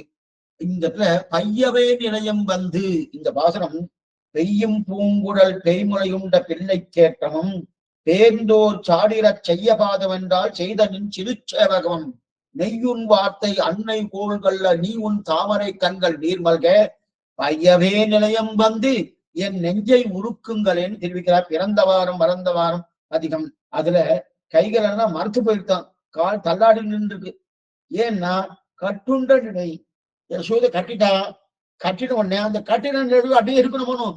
இருக்கணும்னா கையெல்லாம் மறுத்து போயிடுது, அதுவும் கால் தள்ளாடின்னு இருக்கு, உடம்பெல்லாம் வெடுத்து போயிடுது, உடம்பெல்லாம் நல்லா வெடுத்து போயிடுது. இப்ப வைகுந்தநாதன் தொடங்கி புறப்பட்டது எங்க வந்துட்டு, இந்த திருட்டு என்று அகப்பட்டது, வாயோடு கையோதுவாக அகப்பட்டது, அடிபட்டது, கட்டுண்டது, கட்டுண்டு உடம்பு வெளுத்து நின்று. இதுதான் என்னது அடுத்தடுத்து மாயம். அப்ப முதல்ல அங்கிருந்து கிளம்பி வந்தது. அங்கிருந்து கிளம்பியது ஏஷநாராயண ஸ்ரீமான் ஸ்ரீரான் அவனிகேத்திரன் கிளம்பி வந்தது. கிளம்பி வந்து மதுராநாதர் பிறந்தது, அதுவே மாயம். பிறந்ததுக்கு அப்புறம் இங்கிருந்து கிளம்பி கோகுலத்துக்கு போனது, அதுவே மாயம். அந்த கோகுலத்துல அதுக்கு சென்னா வளர்ந்து மேற்கொண்டு வெண்ணையை திருடி சாப்பிட்டது, அதுவே மாயம். திருடி சாப்பிட்டு அகப்பட்டுக்கொண்டு கட்டுண்டது, அதுவே மாயம். அதுதான் பெருமாயம். பெருமாயம் ஏன் சொல்றேன்? மாயம் தானே, அடுத்தடுத்து மாயம். பெருமாயம் ஏன் சொன்னா, கீழே சொன்னதெல்லாம் மாயன்னு வச்சிருந்தா அப்படிங்க, அதை பார்க்கும்போது அடுத்தடுத்து பெருமாயம். ஏன்னா ஒவ்வொன்றும் மேல மேல வந்துட்டு இருக்கணும். முதல்ல வந்து பிறந்தது மாயம், அதோட பெருமாயம் இது. அந்த ராத்திரியே கிளம்பி அங்க போனானோ கோகுலத்துக்கு, அது பெருமாயம். அந்த மாதிரி அடுத்தடுத்து மாயத்தை பார்க்கும்போது அடுத்தடுத்து மாயம், அதான் பெருமாயன். ஆக கண்ணினும் சிறுத்தாம்பினால் கட்டுண்ண பண்ணிய பெருமாயன் வந்துட்டோம். இதுக்கு அடுத்தது என்னப்பனில். இப்ப என்னப்பனில் பார்ப்போம். பெரியாச்சல் வியாக்கியானம். என்னப்பனில் ஆழ்வார் இவருக்கு உத்தேசனாய் நிற்க இங்கனே சொல்லுவான் என்னென்னில் பகவத் சம்பந்தம் அறவார்த்தை சொன்னாராகில் ஆழ்வாரோட்டை சம்பந்தத்தை அறுத்து கொண்டாவரே அத்தாலே சொல்லுகிறார்.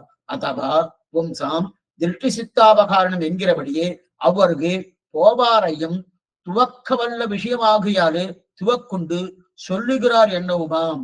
சொல்லட்டா எடுத்துக்க.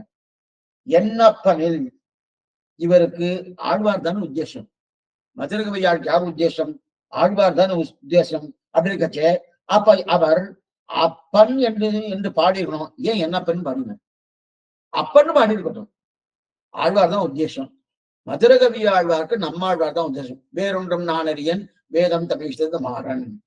அது மட்டும் இல்ல, மாறனை தவிர தெய்வமே இல்லைன்னு வேற சொல்லிட்டார். அப்படி இருக்க செய்து ஆழ்வார் உத்தேசம்னா என் அப்பனில் எனக்கு சுவாமி, என்னுடைய சுவாமி என்ன சொன்னா அப்பன் சுவாமி. அப்பன்னு சொல்லியாச்சுன்னா அப்ப இவரை குறிக்காது, பொதுவா குறிச்சுக்கணும். இவர் என்ன சொல்லிக்கணும்? கண்ணினும் சிறுத்தாம்பின, கொஞ்சம் நல்லா கேட்டுக்கோ.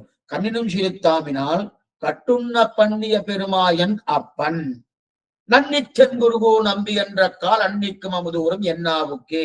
பாட்டு நன்னதான் இருக்கு. அப்ப ஏன் என்னப்பன்னு சொன்ன? என்னப்பன்னு அவருக்கு நம்மாழ்வார் தானே உத்தேசம். அப்ப எதற்காக இப்படி சொல்றார்? ஒருவேளை என்னப்பன் என்று சொல்லாமல் அவன் அப்பன்னு சொல்லியிருந்தா என்ன ஆகும்? என்ன பாருங்க, என்னப்பன் சொல்லல, என்னப்பன் சொல்லாமல் அவர் அப்பன். அவர் அப்பன் என்ன? நம்மாழ்வார் அப்பன். என்னப்பன் என்னப்பன்னா மதுரகவி ஆழ்வார் அப்பன்னு வந்துடும். அவர் அப்பன்னா நம்மாழ்வார் அப்பன்னு வந்துடும். அப்ப நம்மாழ்வார் அப்பன்னு வந்துட்டுன்னா என்ன ஆகும் தெரியுமா?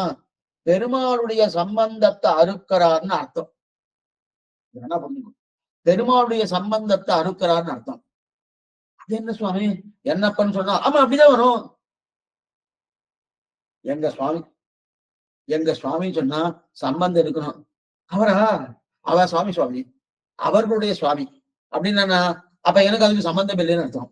அப்ப அவருடைய அவனுக்கு இருக்கக்கூடிய சம்பந்தத்தை நான் அறுத்துட்டேன்னு அர்த்தம். அறுத்துட்டேன். எங்க சுவாமி, எங்க சில பேர்லாம் குழந்தைகள்லாம் சொல்லுவா, எங்க தாயார் தாப்பனார், என் தாய் என் தகப்பனார் சொல்லுவா, எங்க குடும்பம்னு சொல்லுவா. குடும்பம்னு சொன்னாலும் அதுதான் குறிக்கும். ஆனா எங்க குடும்பம்னா அப்பன்னா அந்த சம்பந்தத்தை உறுதிப்படுத்துறான்னு அர்த்தம்.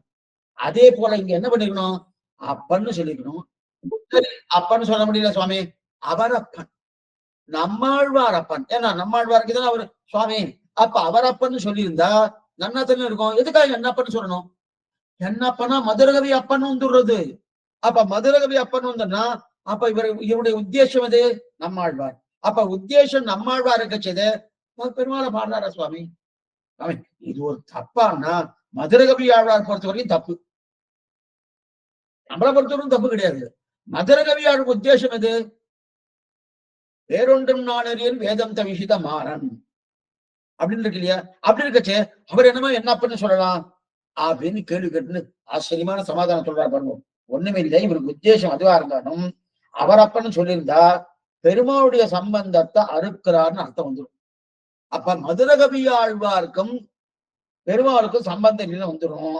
அப்ப பெருமாளுடைய சம்பந்தத்தை மதுரகவி அறுத்து சொன்னான்னா அப்ப உடனே என்ன ஆகும்? நம்மாழ்வார் என்ன சொன்னார்? உம்முடைய சம்பந்தத்தை நான் அறுத்தேன்னு நம்மாழ்வார் சொல்ல ஆரம்பிச்சுவார். புரியுது? உம்முடைய சம்பந்தத்தை நான் அறுத்தேன்னு மதுரகவியார் யார் நம்மாழ்வார் சொல்ல ஆரம்பிச்சார். ஏன்னா பெருமானன் சம்பந்தத்தை அறுத்தாச்சுன்னா உம்முடைய சம்பந்தம் இல்லை. ஏன்னா என் கண்ணனோட சம்பந்தம் இல்லைன்னு சொல்லினா இது நமக்கும் உனக்கும் தொடர்பு இல்லையே. சொல்வது யாரு? நம்மாழ்வார். நல்லா புரியும். ஆச்சாரிய சம்பந்தம் இருக்க செய்து பகவத் சம்பந்தம் எனக்கு வேண்டாம், ஆச்சாரிய சம்பந்தம் மட்டும்தான் வேணும் சொல்ல முடியுமா? சொல்ல முடியுமா? ஆச்சார அனுபவித்தா அனுமதித்தா சொல்லலாம். ஆச்சாரோட அனுமதி இல்லைன்னு வச்சுக்கோங்க சொல்ல முடியாது. ஏன்னா ஆச்சாரன் என்ன சொல்லுவார்? ஆச்சாரன் திரும்பி போய் சேவிக்கிறோம், கைங்கரியம் பண்றோம். எனக்கு கைங்கரியம் பண்ண வேண்டாம், நீ போய் பகவானுக்கு அனுப்பு, பகவானுக்கு கைங்கரியம் பண்ணு, பகவானுக்கு இதுதான் சொல்லுவார். அப்ப பகவானுக்கு கைங்கரியம் பண்றோமோ அந்த கைங்கரியமே ஆச்சாரிய கைங்கரியம். இது ஒரு சுத்து இருக்கு. கொஞ்சம் சுருக்கமா சொல்றேன். நம்ம சில இதெல்லாம் கைங்கரியம்லாம் நம்ம ஏதோ ஒரு தவறான ஒரு கண்ணோட்டத்துல பாக்குறோம். நாம பகவானுக்கு பண்ணக்கூடிய கைங்கரியம் பகவத் கைங்கரியம் இல்லை. பாகவதாளுக்கு பண்ணக்கூடிய கைங்கரியம் பாகவத கைங்கரியம் இல்லை. ஆச்சாரியனுக்கு பண்ணக்கூடிய கைங்கரியம் ஆச்சாரிய கைங்கரியம் இல்லை. நீங்க என்ன புதுசா சொல்லிட்டு இருக்கேன்? இப்ப ஆச்சாரனை கைங்கரியம் பண்ணா அவர் கைங்கரியம் பண்றேன்னு அர்த்தம் இல்லை. இல்ல. இப்ப பகவானு கைங்கரியம் பண்றேன்னா பகவத் கைங்கரியம் இல்லையா? இல்ல. பாகவதால் கைங்கரியம் எடுக்க பாகவதா கைங்கரியம் இல்லையா? இல்ல. அப்ப என்ன கைங்கரியம்? பகவானுக்கு நான் கைங்கரியம் பண்ணிருந்தா அது ஆச்சாரிய கைங்கரியம் அர்த்தம். பாகவதாளுக்கு நான் கைங்கரியம் பண்ணா அது பகவத் கைங்கரியம் அர்த்தம். ஆச்சாரனுக்கு நான் கைங்கரியம் பண்ணா அது பாகவத கைங்கரியம் அர்த்தம். இந்த மூணு நன்னா சரியா புரிஞ்சுக்கணும். ஏன்னா பாகவதாலத்தை கைங்கரியம் பண்ண போனேன், சுவாமி நமக்கெல்லாம் வழிகாட்டுறது ஆச்சாரியன், அவருக்கு கைங்கரியம் கொடு, எனக்கு என்ன இருக்கு? ஒண்ணும் கிடையாது. அவருக்கு கைங்கரியம் பண்ணுங்க, அவருக்கு கைங்கரியம் பண்ணுங்கோ அப்படின்னு ஆச்சாரனை கை காட்டி கொடுப்பா. சரி பாகவதா சொல்றேன்னா ஆச்சாரனை கைங்கரியம் பண்றேன். அப்ப ஒரு பாகவதன் சொல்ல ஆச்சாரனை கைங்கரியம் பண்றோம்னு அந்த கைங்கரியம் பாகவத கைங்கரியம். அவரு கைங்கரியம் பண்ண போனேன். கைங்கரியம் பண்ண போனோடனே அவர் சொன்னாரு, என்ன சுவாமி எனக்கு பகவான் தான் மோட்சை கொடுக்க போறான், அவன் தான் எல்லாம் பராத்பரன் மேம்பட்டவன், சம்பிரதாயமே அவர் தான், அவருக்கு கைங்கரியம் பண்ணி எனக்கு நான் கைங்கரியம் பண்றது அப்படின்னு ஆச்சாரியன் பகவானை கை காட்டுவார். அந்த பகவானுக்கு கைங்கரியம் பண்ணுனார். சரி பகவான் கைங்கரியம் பண்ண வந்தோம். அந்த கைங்கரியம் என்ன? ஆச்சாரிய கைங்கரியம். பகவான கைங்கரியம் பண்ண வந்தோன்னு அவர் என்ன சொன்னாரு, நிறைய பேர் கோட்டான கோட்டி பேர் எனக்கு கைங்கரியம் பண்ண காத்துட்டு இருக்கா, அது இருக்க பாகவதா அவருக்கு யாருமே இல்லை, ஒருத்தரம் கைங்கரியம் தனியா இருந்துருக்கா, நீ போய் அவர் கைங்கரியம் பண்ணு, கைங்கரியம் பண்ணு. பகவான் கைய காமிக்கிறாரு, பாகவதால் கண்ணு. அதனாலதான் நாம ததியாராதன கைங்கரியம் பண்றது காரணமே இதுதான். ததியாராதனை நம்ம எத்தனையோ நினைக்கிறோம். உயர்ந்த சம்பிரதாயம் நம்முடைய சம்பிரதாயம். இந்த மாதிரி லோகத்துல எதுவுமே கிடையாது, எதுவுமே கிடையாது. அப்படிப்பட்ட உயர்ந்த சம்பிரதாயம் இன்னைக்கு பேசுறார். மக்கள் சேவை மகேசன் சேவை சொல்லிட்டு இருக்காருன்னா அன்னைக்கே சம்பிரதாயமா அதுதான். மக்கள் சேவைன்னா பாகவதால் சேவை. மகேசன் யாரு? ஸ்ரீமன் நாராயணன். அந்த மகேசன் சேவை அன்னைக்கே உண்டு. ஏன் மக்கள் சேவை மகேசன் சேவைன்னு சொல்லிட்டு இருக்கா? இன்னைக்கு இது வேற விதமா சொல்ற ஆரம்பிச்சிட்டா. அடையவே கிடையாது. மக்கள் யாரு? மக்கள் யாரு? மக்கள் தான் பாகவதான், அடியார்கள். அந்த அடியார்கள் சேவை பண்ண என்ன? மகேசன் சேவை. மகேசன் யார்? ஸ்ரீமன் நாராயணன். அப்ப அந்த பகவான் தான் என்ன பண்றாரு? இவருக்கு பண்ணுங்க, பாகவதால் பண்ணுங்க. எதுக்கு சொல்ல வந்தேன்னா இந்த நிலையில் இருக்கு. இப்ப இவர்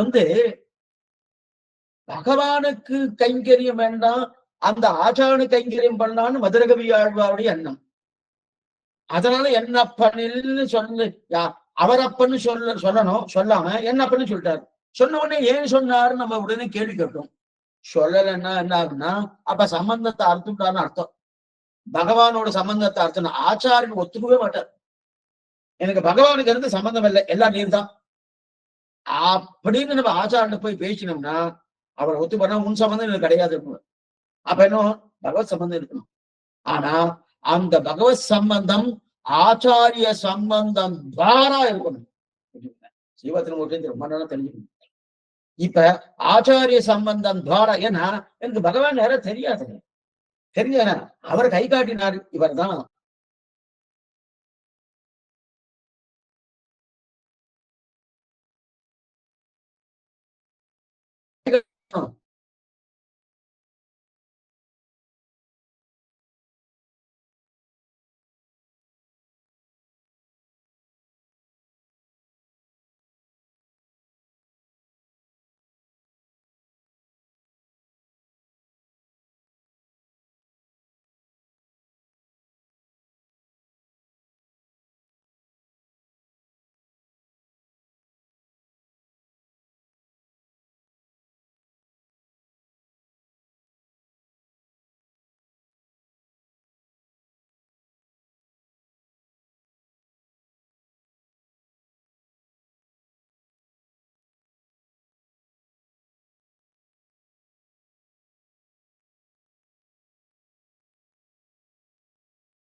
ஏதோ ஆயிரத்து திருப்பி வந்துடுத்து. அப்ப பகவத் சம்பந்தம் இருந்ததான் ஆச்சாரம் ஒத்துப்பார். அதான் என்ன இப்ப ஆழ்வார் என்னப்பன்னு சொல்லாம மதுரகவியாளர் அவர் அப்பன்னு சொல்லியிருந்தான்னா அப்ப பகவத் சம்பந்தத்தை நீ அறுக்கிறேன்னு அர்த்தம். பகவத் சம்பந்தத்தை நீ அறுத்தா என்னால் என்ன ஆகும்னா, ஒண்ணுமில்ல சுவாமி உன் சம்பந்தம் எனக்கு கிடையாது அப்படின்னு சொல்றாரு இல்லையா, நானும் அர்த்தம் சொல்றாரு இல்லையா. அப்ப என் கண்ணனோடு சம்பந்தம் இல்லைன்னா இனி நமக்கு உனக்கு தொடர்பில்லை. ஆக நம்மாழ்வார் மதுரகவி அறுத்து விட்டா என்ன செய்ய, அதனால என்ன பண்றார், என்னப்பன்னு சொன்னார். இப்ப என்னப்பன்னு சொன்னா பரவாயில்லையே, மதுரகவியாளர் தனக்கு சுவாமி அந்த அப்பன்னு சொல்லியிருக்காரு. இப்ப ஆழ்வார் என்று சொல்லக்கூடிய ஆச்சாரனுக்கு இப்ப கொண்டாட்டம் அப்படின்னு இது முதல் அர்த்தம். முதல் அர்த்தம் என்ன, இதுதான் என்னப்பன்னு சொல்லி நாம அந்த கேள்வி கேட்டோம்.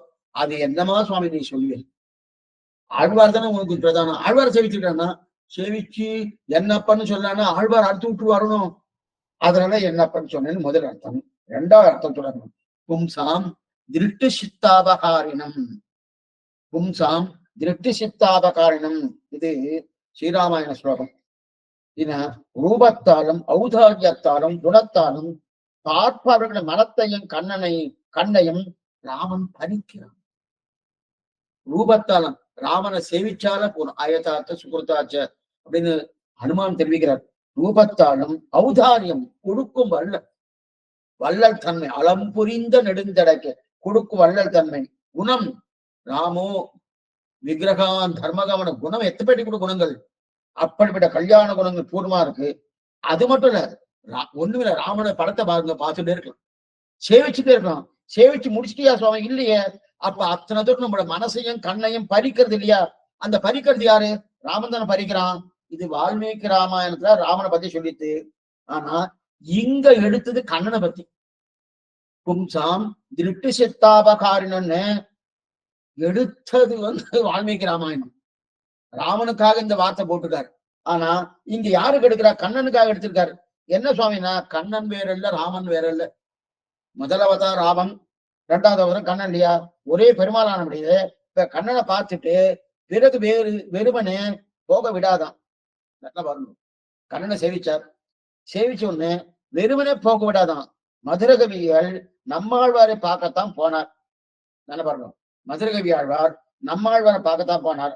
ஆனா இந்த பெருமாவுடைய நவநீத சௌரியம் அதன் ஏற்றம் இல்லையா, அந்த ஏற்றம், அதாவது பெருமாளுடைய கண்ணுடைய நவநீத சௌரியம், வண்ணத்தினுடைய வெண்ணைக்காடும் பிள்ளை, அந்த ஏற்றம் இருக்கணும். அந்த ஏற்றத்தை போகிறவனையும் இழுக்குமா, புரியத்துக்காக சொல்றேன். நாமே விதேசம் தான் போவோம், பெருமாள் புறப்பாடுலாம் சேவிச்சுருவோம். சேவிச்சுட்டே இருக்கச்சே அந்த பக்கம் ஏதோ ஒரு விளையாட்டு எல்லாம் காமிச்சிட்டு இருப்பா. இந்த ஆட்டம் பாட்டம் கொண்டாட்டம் எல்லாம் பண்றாங்க, உற்சவத்தெல்லாம் பண்றாங்க, திருமலையில் நிறைய பண்றாங்க, அநேகமா திருமலையில நிறைய பண்றாங்க. பெருமாளை சேவிக்கிற சில பேர் தான் இருப்பா. சில பேர்னா அந்த ஆட்டம் கோலாட்டம் ஆடுவா, இந்த ஆட்டம் ஆடுவா, அங்க போய் நின்றுட்டு இது என்னமா இருக்கு, இது என்னமா இருக்கு, இது என்னமா இருக்குன்னு அது என்ன பண்றதுன்னா ஈர்க்கிறதுனும், பகவானை காட்டும் அது ஈர்க்கிறது. ஆனா மதுரகவியாக்கு அப்படி இல்ல, பகவான் ஈர்க்கிறார். எந்த பகவான், வெண்ணைக்காடும் பிள்ளையாக இருக்கக்கூடிய கண்ணனம் பெருமான் மதுரகவியாழ்வார் ஈர்க்கிறார். ஈர்ப்பாரான்னா அந்த அளவுக்கு ஈர்ப்பு சக்தி அவருக்கு உண்டு, அந்த அளவுக்கு ஈர்ப்பு சக்தி இருக்கு. ஈர்ப்பு சக்தி இருக்கிறபடியா போறவனையும் அப்படி திரும்பி பார்க்கணும், அப்படி பார்க்கணும். இல்ல நான் எதுவும் பார்க்கறதா இல்ல, கண்ணை முடிந்து போறேன்னா போகலாம் முடியாது. பகவானை சேவிச்சதுக்கு அப்புறம் அது என்னமோ அதுக்கு அப்படி ஈர்த்துடும். உடனே அப்படி ஒரு விஷயம் பார்த்தார். பார்த்த உடனே என்னன்னா, என்னப்பனு அப்படின்னு சொல்ல வச்சுட்டான். பார்த்த உடனே என்னப்பன்னு சொல்லி இவருக்கு சொல்லணுன்ற விருப்பமே இல்லை. கொஞ்சம் இந்த நன்னா புரிஞ்சுக்கணும். நீங்க எக்ஸலண்டான வியாக்கியானம், வெளி வியாக்கியானம் இல்லை, இவருக்கு சொல்லணுன்ற விருப்பமே இல்லை. ஆனா இவர் அங்க அந்த அந்த கண்ணன் நவநீத சௌரிய விருத்தாந்தத்தை அந்த அப்படிப்பட்ட கண்ணனை சேவிச்சாரனோ, பார்த்த உடனே என்ன பண்ணு இவருக்கு தெரியாம வந்துருச்சு. எது போலன்னு சொல்றேன், கண்ணன் தூது நடக்கிறதுக்காக வந்திருக்கான். தூது வந்தவுடனே துரியோதனாவது என்ன பண்ணான், கண்ணனுக்கு ஏதாவது கொடுத்து நம்ம பக்கம் இழுத்துடலாமா அப்படின்னு ஒரு துர்புத்தி, நல்ல புத்தியே கிடையாது அவனுக்கு, துரியோதனுக்கு துர்புத்தி. அதுக்கு வேற தாளம் போட்டு இருக்க யாரு, திருதராட்சன் அவருடைய தகப்பனர். ஆனா இதெல்லாம் சொல்ல நல்ல புத்தியே அவனுக்கு வராதா. சஞ்சயன் சொல்றான், அதே போல விதிராழ்வான் சொல்லிட்டு இருக்காரு, அதே போல இருக்கக்கூடிய பீஷ்மர் சொல்லிட்டு இருக்காரு. இருந்தாலும் இதுதான் என்ன பண்ணணும், தூது வந்துட்டு இருக்கான். எல்லாரும் அவாவாவுடைய சிம்மாசனத்துல உட்காரணும். யாரும் எழுதுக்கப்படாது, யாரும் எழுந்து மரியாதை கொடுக்கப்படாது. எல்லாரும் கண்ணன் உள்ள நினைச்சு அப்படியே அவாவா அந்தந்த நாற்காலி இருக்கணும். அந்த நாற்காலியை கெட்டியா பிடிச்சிட்டு அப்படியே உட்கார்ந்துட்டு இருக்கணும். யாரும் எழுதக்கூடாது. யாரால் எழுந்தன்னா அவ ராஜ்யத்தை பிடிக்கிடுவேன் அப்படின்னு அங்க இருக்கிற சிற்றரசர்கள்லாம் இருக்கா இல்லையா, அவளுக்கெல்லாம் இந்த செய்தியை சொல்லி அவளை பயமுறுத்தி வச்சு எல்லாரும் உட்கார்ந்துட்டா. அண்ணன் உள்ள நுழையிறார். உள்ள நுழையடிச்சு எப்படி இருக்காரு இல்லையா, அந்த அகமேவ பரந்தத்துவம் சொல்ல அப்படி உள்ள நுழையிறார். நுழையடிச்சு அப்படி அது கண்ணு இப்படிப்பட்ட கண்ணு, அந்த திருக்கண்கள் தஸ்யேதா கப்யாசம் புண்டரீகம் ஏவமக்ஷினின்னு சாஸ்திரத்துல அந்த திருக்கண்கள் நோக்கு அங்க நிரண்டும் கொண்டு எங்கள் மேல் நோக்குதல்னு அப்படி பாக்குறாரு. பார்த்துட்டு இருக்கச்சு எல்லாம் உட்கார்ந்துட்டு இருக்காரு. புரிஞ்சு கொடுத்து ஓ இப்படி துரியோதனன் இந்த மாதிரி பண்ணிட்டு இருக்காரான்னு உள்ள அப்படி நுழையிறாரு. நுழைஞ்ச உடனே துரியோதனுக்கே தெரியல, எழுந்து நின்றுட்டான். எழுந்து நின்றுட்டான். சொன்னதே யாருமே எழுந்துக்கப்படாது, ஒத்தரும் எழுந்துக்கப்படாதுன்னு சொன்னதே துரியோதனன். அவெல்லாம் யாருமே எழுந்துக்கல, பயம். ஓ இவன் என்னுடைய ராஜ்யத்தை பறிச்சுடுவானோன்னு பயம் மத்த சிற்றரசர்களுக்கு. இப்ப துரியோதனை எழுதி நின்ன உடனே ஓ துரியோதனை எழுதிட்டா நாமெல்லாம் உட்கார்ந்து இவரை எழுந்துட்டான். என்ன பண்ணுவான் துரியோதனன்? ஏன் எழுந்தான்?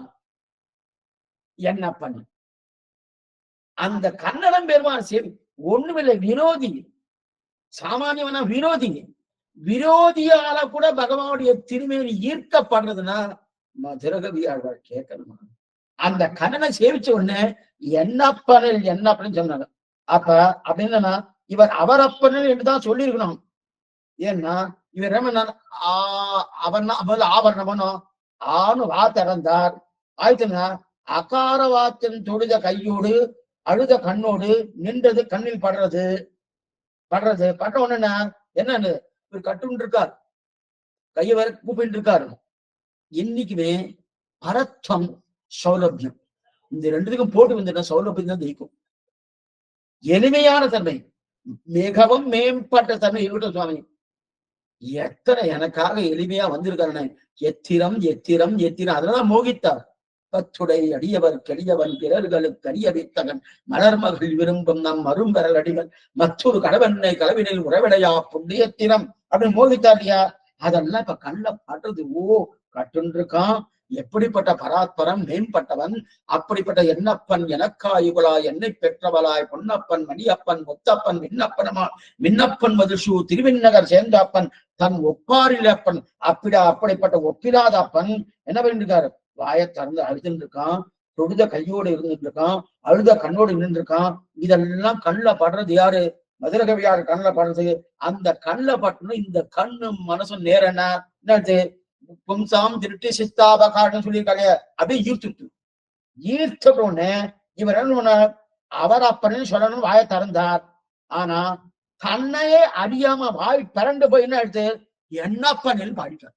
இது போல துரியோதனாதிகள் சொல்லி வச்சிருக்கா, யாரும் எழுதுக்கப்படாது. கண்ணன் தூது வந்துருக்கான், எல்லாரும் அபாவா நாற்காலியில சிம்மாசனத்துல அப்படியே உட்காந்து ஒருத்தரை எழுந்துக்கப்படாதுன்னு முதல்ல எழுந்துதான் துரியோதனன் தான். ஏன்னா அந்த திருமேனியை சேவிச்சதுக்கு அப்புறம் நீலமேனி ஐயோ நிறகொண்டது என் நெஞ்சினையே திருப்பநாள தெரிவிக்கிறார். கொண்டல் வண்ணனை கோவலனாய் வெண்ணை உண்டவாயன் என் உள்ளன் கவர்ந்தானை அண்டர்கோன் அணியரங்கன் என் அமுதனை கண்டகன்கள் மற்றொன்றினை காணா அப்படின்னு தெரிவிக்கிறாங்க. அதே போல பாத்தினார் பார்த்து பார்த்து பார்த்து பார்த்து அப்ப அவர் அப்பன்னு சொல்லணும், இவருக்கே தெரியாம என்ன பண்ண வந்துட்டு அப்படின்னா. ஏன்னா இது வால்மீகி ராமாயணம் முதல் ஸ்லோகம். இன்னொரு திட்டான்னு சொல்றேன். வால்மீகி முதல் ஸ்லோகம் என்ன இருக்குன்னா, வேடனா இவர் தமசா நதி போய் தீர்த்தமாட போனார். யாரு? வால்மீகி தன்னுடைய சிஷ்யர்களும் தீர்த்தமாட போனார். தீர்த்தமாட போயிட்டு அங்கிருந்து அப்படியே நேரா அங்க இருக்கக்கூடிய அங்க நந்தவனத்துக்கு வரணும். நந்தவனம் வழியா வந்துட்டு இருக்கார். போகப்படாது, நேரா தன்னுடைய ஆசிரமத்துக்கு வந்திருக்கணும். நந்தவனம் போனார். அந்த நந்தவனத்துல 2 கிரௌஞ்ச பட்சி பறவைகள், கிரௌஞ்ச பறவைகள். அந்த கிரௌஞ்ச பறவைகள் 2 ஒண்ணுத்துக்கு ஒண்ணு நன்னா ஆனந்தமா, அது ஆண் பறவை பெண் பறவை 2 பேரும் ஆனந்தமா இருந்துட்டு இருக்கு. அந்த மாதிரி இருந்துட்டு இருக்கச்சு இவர் என்ன பண்ணார், இந்த வேடன் ஒரு வேடன் என்ன பண்ணா, அதுல ஒரு பறவையை கொண்டுட்டான். தன்னுடைய அம்பால ஒரு பறவையை கொண்டாச்சு. ஒண்ணு அபாரமான கோபம்.